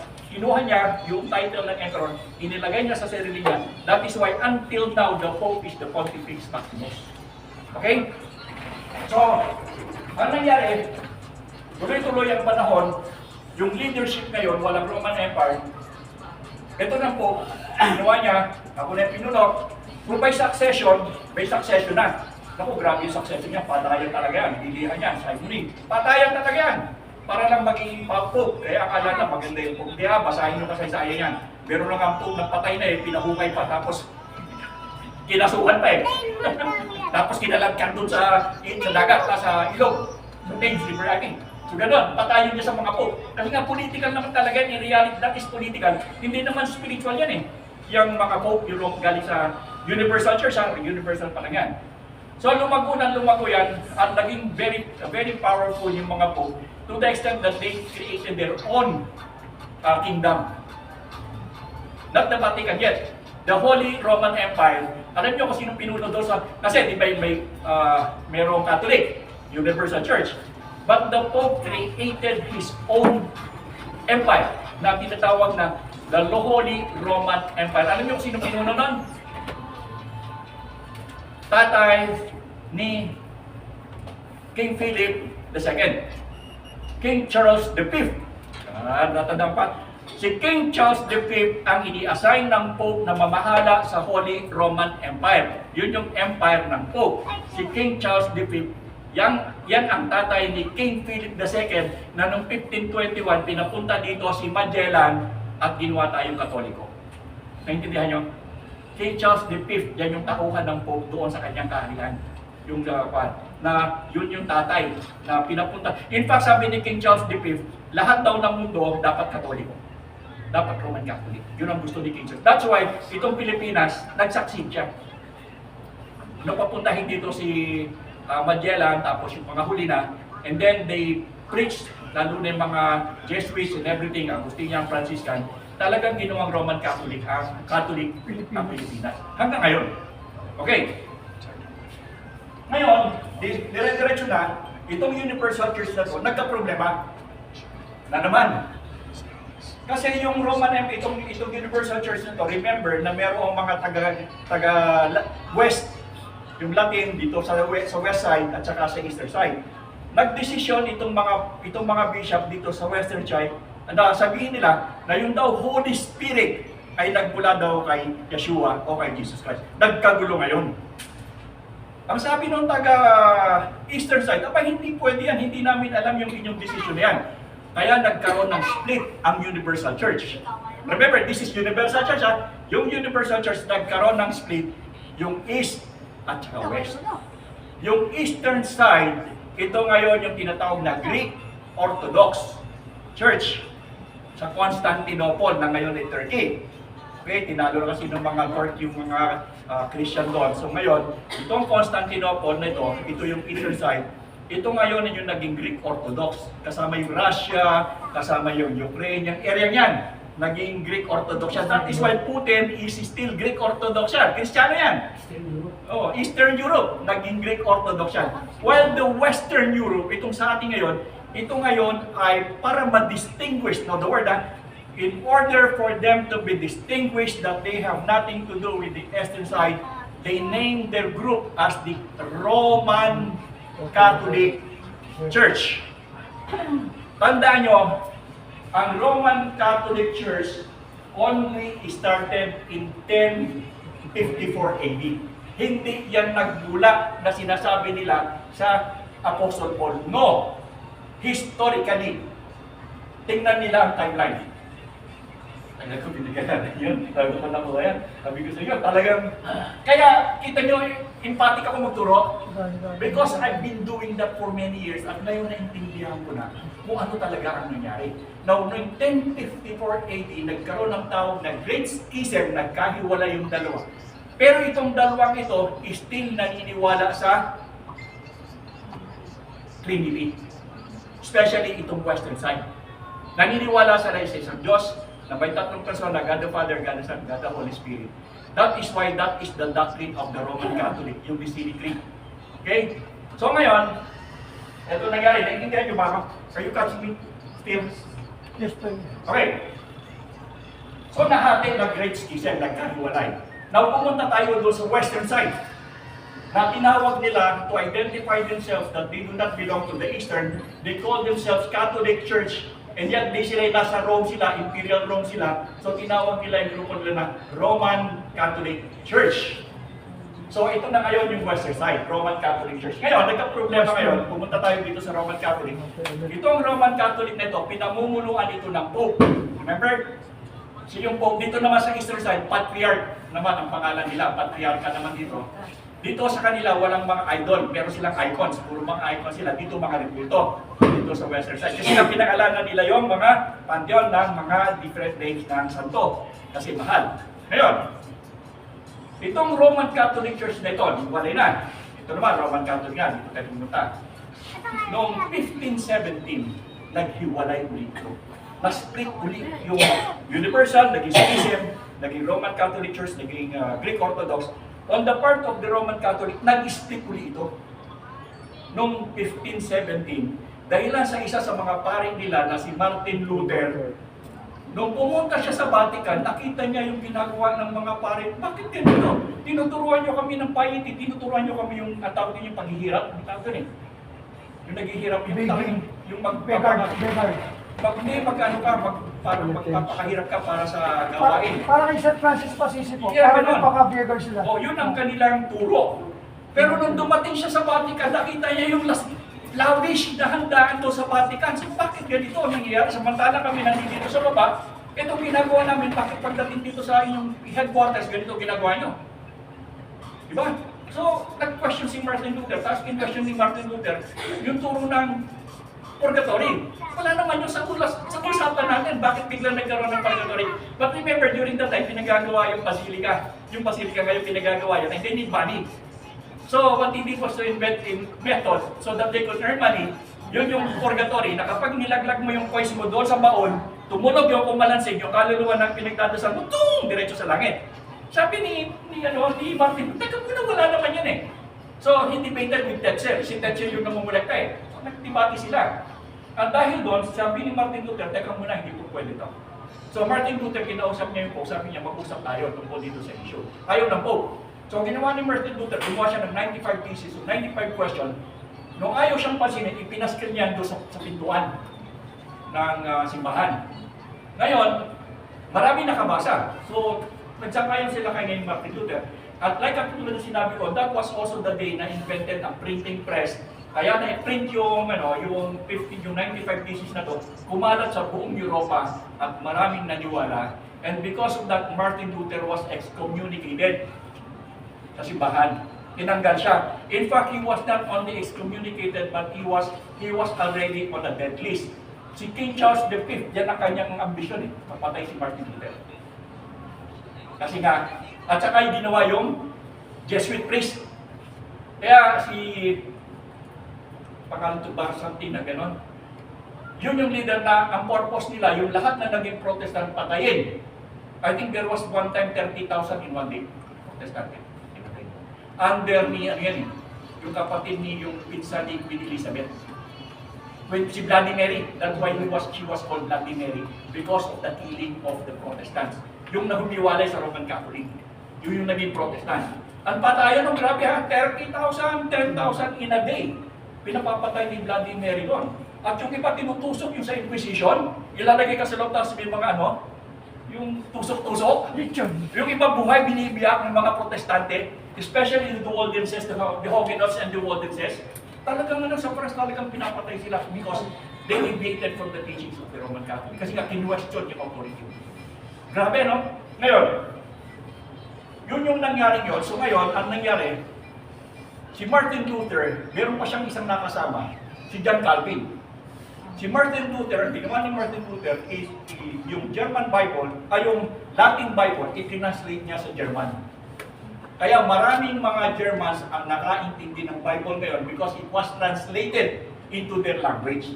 Kaya kumalat lalo ngayon yung mga grupo na nag-question doon sa authority of the Pope. Plus sabi ni Martin Luther, sola scriptura tayo. Bible alone. Kaya nga nasulat yung 5 solas eh, itinuro ko sa inyo.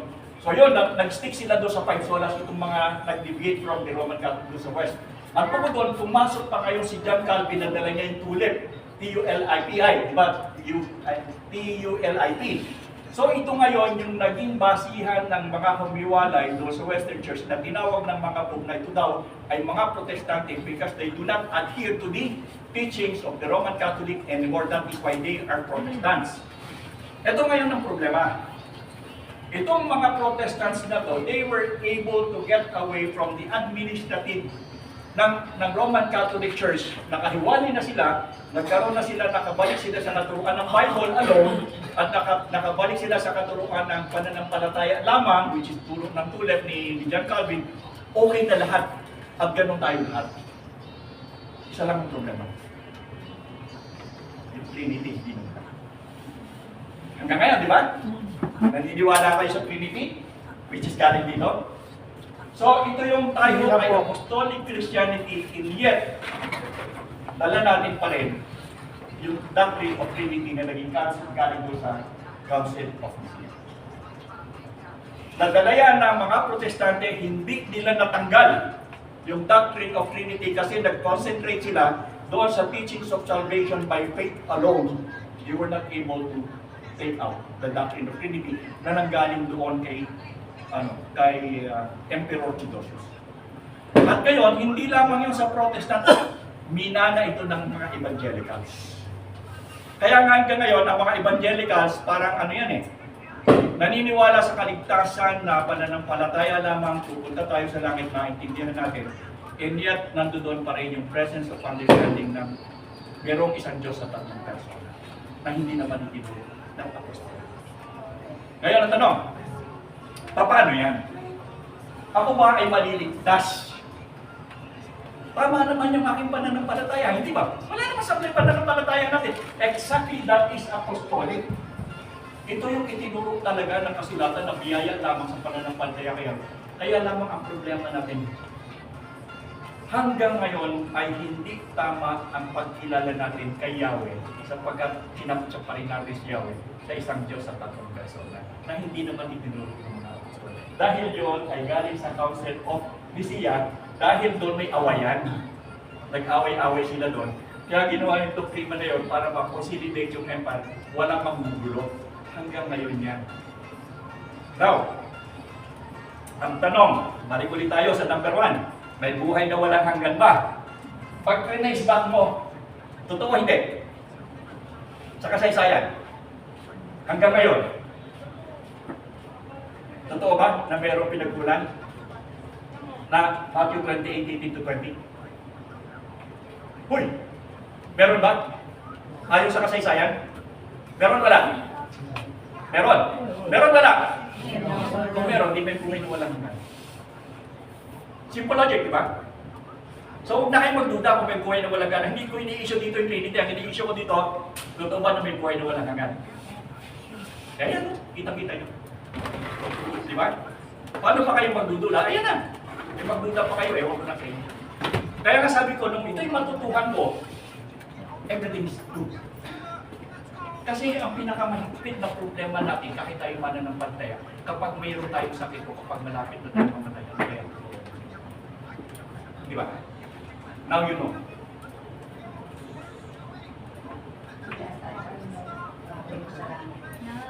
Maningil na tayo ng tuition fee. Makabawi man lang ako sa puyat. Di ba? Tayo, may tanong ako. Paano natin yan i-explain? Kasi usually, napakalino naman dyan yung talaga yung kung base sa history yung titinan natin, babalikan natin. Niyakap na to ng mga Kristiyano today yung word na Trinity. Paano natin i-explain ito sa kanila in a way na kung saan ay tatanggapin ang puso nila? Problema nyo yan.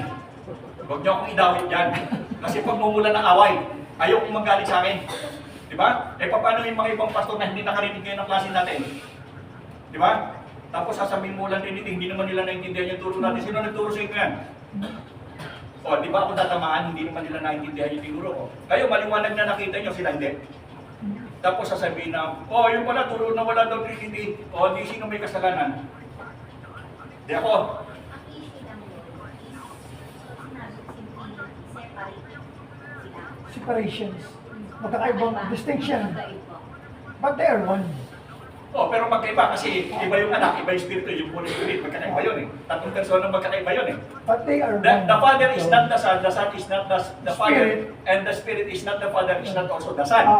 May So ang talaga triangle turo yan. nila, si Yahweh, siya rin ay may spirito, na iisa yon, na si Yahweh ay nagpakita sa lamang tao because He would Through like Jesus to Christ. fulfill, through Jesus Christ to Joshua, that He would like to fulfill yung kanyang promise na hindi naman pwedeng pakita ng tao yung kanyang Shekinah glory, kaya siya, He entered into the face of humanity. Nagkatawang tao siya. Through Kaya Jesus sabi Christ. dito, nag-anyong tao, nagkatawang tao, at ang salita sa John 1:1 sa John 14, naging The beginning tao was ang the Word, salita. and the Word So was- ibig sabihin, yung kanyang stage ay hindi ito talaga, he came from the another stage. Kaya nga, nag-anyong tao, kung sinabi niya nag-anyong tao, tao ba siya?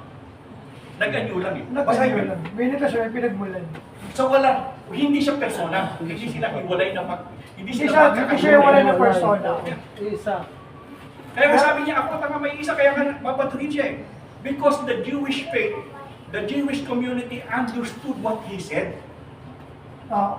Naintindihan Inaako nila. Eh na ngayon yung tayo, Diyos. nilalabo-labo natin, mga hindi naman tayo. Anong kinalaman natin doon? Eh di maniwala na lang tayo kasi konteksto nila yun. Anong kinalaman natin doon? Eh sila yun eh, problema nila yun eh. Eh kasi ang problema ngayon, yung mga nakikisawsaw ng mga hintil, mas marunong pa sa mga Hudyo. Di ba? Eh bahala kayo sa buhay nyo. Siguro ang pinaka-explanation, they are one, pero meron silang distinction na kung saan, dahil hindi mo siya pwedeng, dahil sa hindi pwedeng si Yahweh mismo ang bumaba, dahil sa Mount of Sinai nga, hindi pwede umapak sa maski tabi lang ng bundok, paano ng bundok kasi yung glory ni Lord, pag pumasok sila ron, patay. Eh di kawawa ka ngayon. So, yes, in a form, dahil sila isa, para makausap tayo ni Lord, nagkatawan siyang tao. Nagkatawan tao siya through Jesus Christ. Eh may kasalanan ka ngayon. Kaya pag alis ni Jesus, parang hindi sinungaling na sa kanya. Nagkatawan tao siya. Kaya hindi may kasalanan ka ngayon. Wala Hindi na Trinitarian ngayon. tinabos na ni Jesus eh. Kaya hindi ka ng Trinitarian ngayon. Siguro, para inamoy na explain mo na. Kung So, explain paano mo yan? naman ang maayos eh. Doctrine natin Oo. Pasisira ngayon yung doctrine mo. Pero tama yung kaligtasan mo, sa biyaya everything is tama, mabibreak lang yung doctrine mo ng Trinity na sinabi ko nga. Doctrine natin. Kung sila nga ay nakalayas na dito sa 1517, hindi nila itinama yung doktrina. Malinaw yung ating believe in one God eternally existing in three being. Ano bang pananampalataya ng simbahan ito? Ito po, we believe in one God eternally existing in three being, Father, Son, and the Holy Spirit. Co-eternal in being, co-identical, nature, co-equal in power. O hindi, isa yan. Tama yung paniniwala Tama nyo. yung ating Tama belief yung dito. doktrina nyo. Hindi kayo Tama Trinitarian. ang inaano lang natin dito kasi yung word na Trinity. Pero pag tinignan natin yung ating belief, Hindi kayo Trinitarian. co-eternal being, co-identical in nature, co-equal in power. Kasi Hindi kaya pag sinabi kasi ni Jesus na I and the Father are one, meaning to say, sa power, isa, equal sila sa lahat ng bagay. Pwede siya yun. Meaning to say, this is Yahweh. Yun lang, yung word lang na Trinity, ang hindi natin Eh hindi nga kayo Trinitarian may doctrine eh. Hindi pa yan yung oneness. Yes. Oneness yan eh. Oneness Oh, eh belief. di apostolic yan, hindi kayo Trinitarian. Hindi nyo alam, Trinitarian kayo, tapos ang inyong doktrina, hindi Trinitarian. Ano ba yan? Pero Oneness yan eh. Yung doctrine ninyong yan, ang tawag dyan ay oneness. Iisa lamang, hindi yan Trinity. ayun, Father, Son, and Holy Spirit. Kasi we Basahin believe nyo. in one God. Oh. Sabi rito, eternally existing in three being. Ayun yung distinction niya. Oh, kasi In three being. Hindi, pero hindi From sinabi Yahweh na. to Yeshua, from Yeshua to the Holy Spirit. Oh, pero hindi sinabing hiwalay. Hiwalay. Kasi We believe in one God, sabi. Oh. Coexisting in three. Coexisting. Oh. So, ang kwan lang yan, ewan ko sa inyo, pero sa tingin ko oneness yan eh, doctrine na yan. Kaya lang ang problema nga dito sa mga mananampalataya ngayon, tira ng tira, hindi naman naiintindihan yung pinagagawa. Karamihan pastor ha, tsaka mga theologian ngayon, ganyan. Tira ng tira. Kaya nga sinabi ko, disclaimer ako ha, bahala kayo sa buhay nyo. Hindi ko tinuturo yung Trinity niya, problema niyo yan. Kasi puputukan ako dyan eh. Kasi sa Mamaya, ito, sabi yung mo, nagkakahiwalay tinuro ako sa sa amin simbahan. yan eh, yung history. Pero hindi namin nadaanan lahat yun. Hindi Kaya kaya tinawag lang, kasi si Apostol Paul, naway nabusan. Sabi Hindi, ni, pag hindi mo sasabing one God, pero kung kaya tanong, Holy Trinity. Ano nga, bahala ka sa buhay nyo. Pero sinasabi ko sa inyo, ang Trinity was not a doctrine apostolic, yan ay doctrine created in 325 AD in order for them to Constantine to consolidate the empire because there was a warring faction between Athanasius and Arius. usually dito sa Bili po natin, wala po nakasulat dito na Trinity. Yung Holy Spirit yan. We Actually, believe in yung Holy one Spirit, God. Wala po huli yan. nakalagay sa doctrine natin. Huli pala dinagdag yan yung Trinity. pa Three dinagdag being yan. ang pinag-uusapan natin Sa yan. Bible naman wala naman din. Okay? Kasi- Wala nang tanong. Kasi sa word, Basta sa ako, Bible disclaimer naman pa, talaga. nandun, may video pa. Hindi ako nagtuturo sa inyo kung ano pa man. I am just telling you what happened in the Judeo-Christianity from 33 AD to the present. Ganito na lang, Historically. Now, Pastor, problema nyo yan. Ganito Hindi ko ko yan paliwanag problema. yan. Ang Diyos ay isa, sabi nga sa naringgan ko eh. Para yung Pilipinas, merong Visayas, Mindanao at Luzon. Pero isa siyang Pilipinas. Pilipinas pa rin siya. So, Yun ang ating yun ang ating belief. We believe in one God, but meron siyang distinction na to the Father, God the Son, the Holy Spirit. Si Yahweh nag-form in Yeshua in a human image, at pag-alis ni Jesus Christ, iniwan niya yung kanyang Ruach HaKodes sa people. Ito yung pinakamagandang paliwanag na ginawa ko sa inyo. Ha? Si Yeshua ay hindi simpleng tao. Siya ay buhay na kapahayagan ni Yahweh sa pamamagitan ng Ruach HaKodes ng Espiritu Santo. Finish. Oo. Siya ay buhay na kapahayagan. Wala naman binanggit na ito ni Carlo. Okay, Kaso nandun sa like what I nakilala said, kasi. ito yung naging problema ng Reformation period. Itinama nila yung sistema ng kaligtasan, hindi nasagawa, katulad ng sabi ng Roman Catholic, na paggawa ng Ten Commandments, kung ano-ano, itinama yan ni Martin Luther, bumalik sa Apostolic Christianity, si John Calvin, natutuhan ang lahat ng protestante hanggang ngayon, hindi lang sila nakatakas doon sa Trinity. Ngayon, dahil sa huling panahon, nagkakaroon nga na sinasabi natin ng paglaganap ng informasyon ng karunungan, natututuhan natin. Explode talaga ngayon yung Natututuhan natin yung hindi natin natutuhan ng araw at matututuhan ng araw. Ngayon natututuhan natin dahil ang sabi natin, siguro sa huling panahon ayaw ni Yahweh na manatili tayo. Di ba sabi in the last days na laganap ang karunungan ng tao? Ayaw ni Yahweh na manatili tayo sa ating Kamangmangan. nang pagtingin. Pareho yung tanga tayo eh. Kasi nga, we are still clinging to the doctrine of Trinity na nanggaling nga sa 325. At sasabihin ko sa inyo ha, siguro hanggang sa ngayon, 98% ng mga protestante hindi nila alam kung saan galing ang Trinity. Maging pastor. Ibig sabihin, po. pastor, tingnan nyo. Tapos na ang Pero, problema sa buhay. kung titingnan mo, kung titingnan mo yung sinasabi kasi, parang, yung pa rin siguro ang nila, Trinity. Pero hindi lang nila na-explain in the proper way na pag-i-explain. Pero kung titingnan mo pa rin kasi, papasok pa rin doon in Trinity. Pero kaso nga lang, in one God pa rin tayo.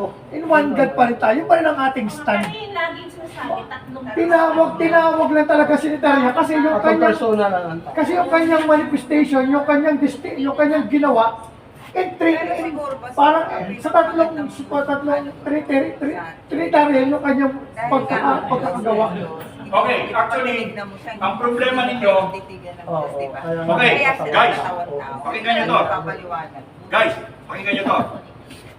Naresulta na o naresolve na ang problema nyo, 50%. Yung kaligtasan, wala na problema eh. Wala nang problema. So, solve na yun, 50%. 50% yung tinitin nyo.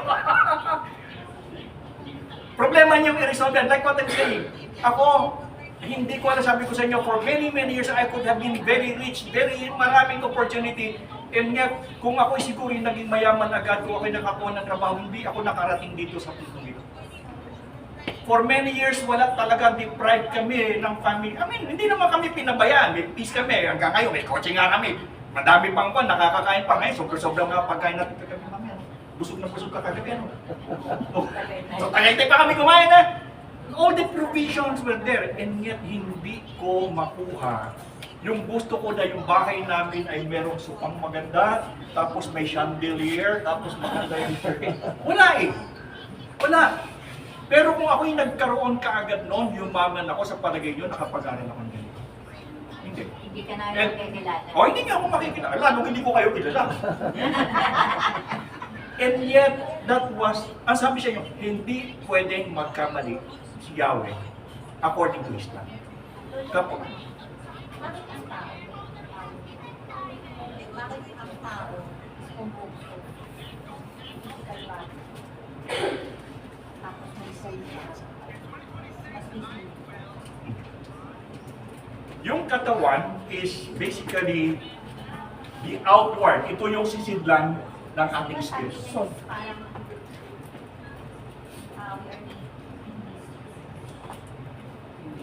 Psychology major. Buti na sa wala lang Sabi po kasi sa scriptures, Psychology major yan, na psychology. yung soul kasi, ang nagduduming sa kanya, yung spiritual. Ang soul kasi, basahin niyo yung libro ko na meron akong ginawa, ang 15 pandama, di ba? So magtuturo nun. May ginawa akong aklat, sagot to sa katanungan nila. Meron akong ginawa, hindi lilima ang pandama ng tao, 15 ang pandama ng tao. In reality, we have 15 senses, not 5. Yung ating katawan may 5 senses yan, yung ating kaluluwa may 5 senses yan, at ang ating spirit may 5 senses yan. Merong 5 senses tayo totally hindi lilima. Kasi yung 5 senses, tinutukoy lang yung katawan, habang yung kaluluwa, yung espiritu. May senses din yan eh. Kanya hindi yan tinuturo kasi wala namang magtuturo niya sa school. Matuturuan mo lang dito yan sa ganito sa Sunday school kasi theology yan. Meron akong ginawa Theology, yes. Theology, spirituality kasi yan eh. May ginawa akong Pastor aklat. yan dun eh. Ang 15 pandama na ikaw ang magtuturo, di ba? Theology and May libro spirituality. yung ginawa ng 15 pandama Tagalog. Doon yung makikita yung 5 senses ng bawat isa. At katulad ng tanong, itong katawang ito ay sisidlan ng Espiritu ni Yahweh. Pero yung kaluluwa, ito yung nagbibigay ng awareness sa surroundings, ito yung nagbibigay ng awareness dito sa Yung consciousness physicalness. Pero yung spirito natin, na yung hininga na ating tinataglay, yan yung magsusulit. Kasi sa kanya yan eh. Siya Babalik yung sa Diyos. huminga niya yan eh. Babalik Kaya sa di ba Diyos. hiningahan niya si Adan? At same yung hininga na meron sa atin, hininga ni Yahweh yan. Kaya huwag niyong baliwalain. Kaya ang tao tayo, sabi ng Apostol Pablo, lubusan ninyong pabanalin ang inyong katawan, kaluluwa at espiritu. Kasi ang tao pag namatay, body, di ba may kanta, magmula sa lupa, magbabalik na kusa, pagkat ang buhay ko'y sa lupa, nagmula. Dahil form yan sa lupa, na hiningahan ng Ruwakakodes. Kaya meron din tayong biruan. Ikaw, buhay ka pa. Sinusunog na ang kaluluwa mo sa impyerno. Kasi si Saul ang magsusulit pag namatay ang tao. At ang sabi ng mga ngaral, at ang Espiritu, I think sa mga ngaral 12:14, at ang Espiritu ng Diyos ay babalik sapagkat sa Kanya ikaw nagmula. Kaya yung laro natin na langit, lupa at impyerno, totoo yan. Kaya pag namatay ang tao, kaya nga di ba ang Jew or ethnic Muslim, meron silang mindset na pag namatay, hindi nilalagay sa kabaong, binabaon sa lupa. Kasi pagkakaroon nila, na itong katawan na to, babalik sa lupa. Bakit At hindi ang nilagay sa Espiritu, kabaong? babalik sa Diyos. Ba't hindi lalagay sa kabaw? Eh, makukulit po kasi ang utak ng tao tayo. Baka bumangga. Tapos, ang kaluluwa, siya ang magsusulit sa Diyos. Hindi, kasi ganun kayo ipinanganak, kaya ganun pa rin. Wala ka namang kabaw na Wala. pinanganak. May kabaw ka pa rin pinanganak. Wala. Wala. So nakita ninyo at least now, I think you understand na hindi tayo kolorong. Now you understand that we came from here kasi hindi tayo sumama dito with one exemption na kayo ay hindi na nanatili dito. Ako nakalayas na yan. So awan ko sa inyo. Personalan yan. Again, sasabihin ko, yung paniniwala, whether you will Tama naman accept kita. Trinity or not, you will have the faith na si Yeshua or sabihin natin na si Yeshua o si Jesus ay hindi simpleng tao, kundi siya ay buhay na kapahayagan ni Yahweh sa pamamagitan ng Espiritu Santo o ng Duwa na Kudus. That is my stand. Ngayon, Importante. kung ano man ang stand ninyo, ayokong pagmulan ako kung ano man ang sasabihin, dahil like what I said, baka dumating kung kani-kanino hindi naman nila naintindihan, bigla silang magdesisyon na mali ako. Kaya sinasabi ko, disclaimer, guys, ito ang kasaysayan, dito lang ako. Ako tayo I sila. am a theologian, I am a historian, I am an author. Ito ang lumabas sa tawas. Problema nyo kung magpapatawas kayo at kung kayo gagaling o hindi. Problema nyo yan. At ang tawas, dapat libre talaga yan. Kaya nga wala akong bayad kasi magtatawas ako. Kung ako'y doktor, 800, kagad yan. Di ba? Pero ang importante ron tinanggap mo si Yeso Cristo at nanampalataya ka sa Kanya. At magkaroon ka ng buhay na walang Tama na hanggan. doon, Pastor. Yun lang, huwag din ang guluhin yung utak natin. Wag niyo Huwag ang guluhin. Magtatanong si Star. Kahit kayo lang. Tayo pa. Start. Stop. Ihipuan mo, umihin mo na.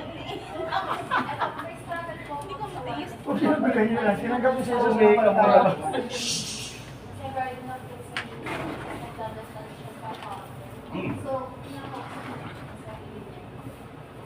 Huwag mo na akong tanungin.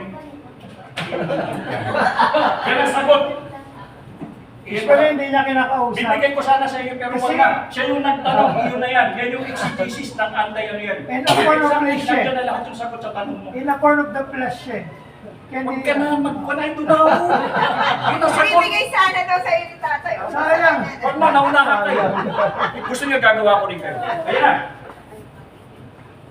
Basahin na lang, basahin. Yung baspas dapat meron ka palagi tuwing linggo. Alam mo kung ano, kasi may encounter mo sa mga philosophy yan.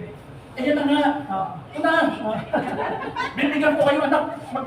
Kung kauli ng kopya dito. Pero Xerox. gagawin natin ang para mas madali. Sige nga tayo, bigyan niyo po. Hindi, yun na yan. Ha? Ayaw mo dito? Sige, maganda ka. Hindi ate sa'yo na. Eh, akin talaga yung ibibigay ko rin sa'yo. Akin din yun eh. Anong pagkakaiba nun? Kaya nag-question. Hindi nagtanong ka kasi, hindi ka nagtanong. Andyan lahat ang sagot. Exactly. Andyan lahat. Dapat yan po ka. Okay, Pastor. Okay. Yung ano, mayroon ba tayong dalang, ano? Kind. Wala na naman. Yung kind, yung walang dala nung nakaraan. Kind tayo ngayon eh. Mag-offering na lang kayo. Nakaraan.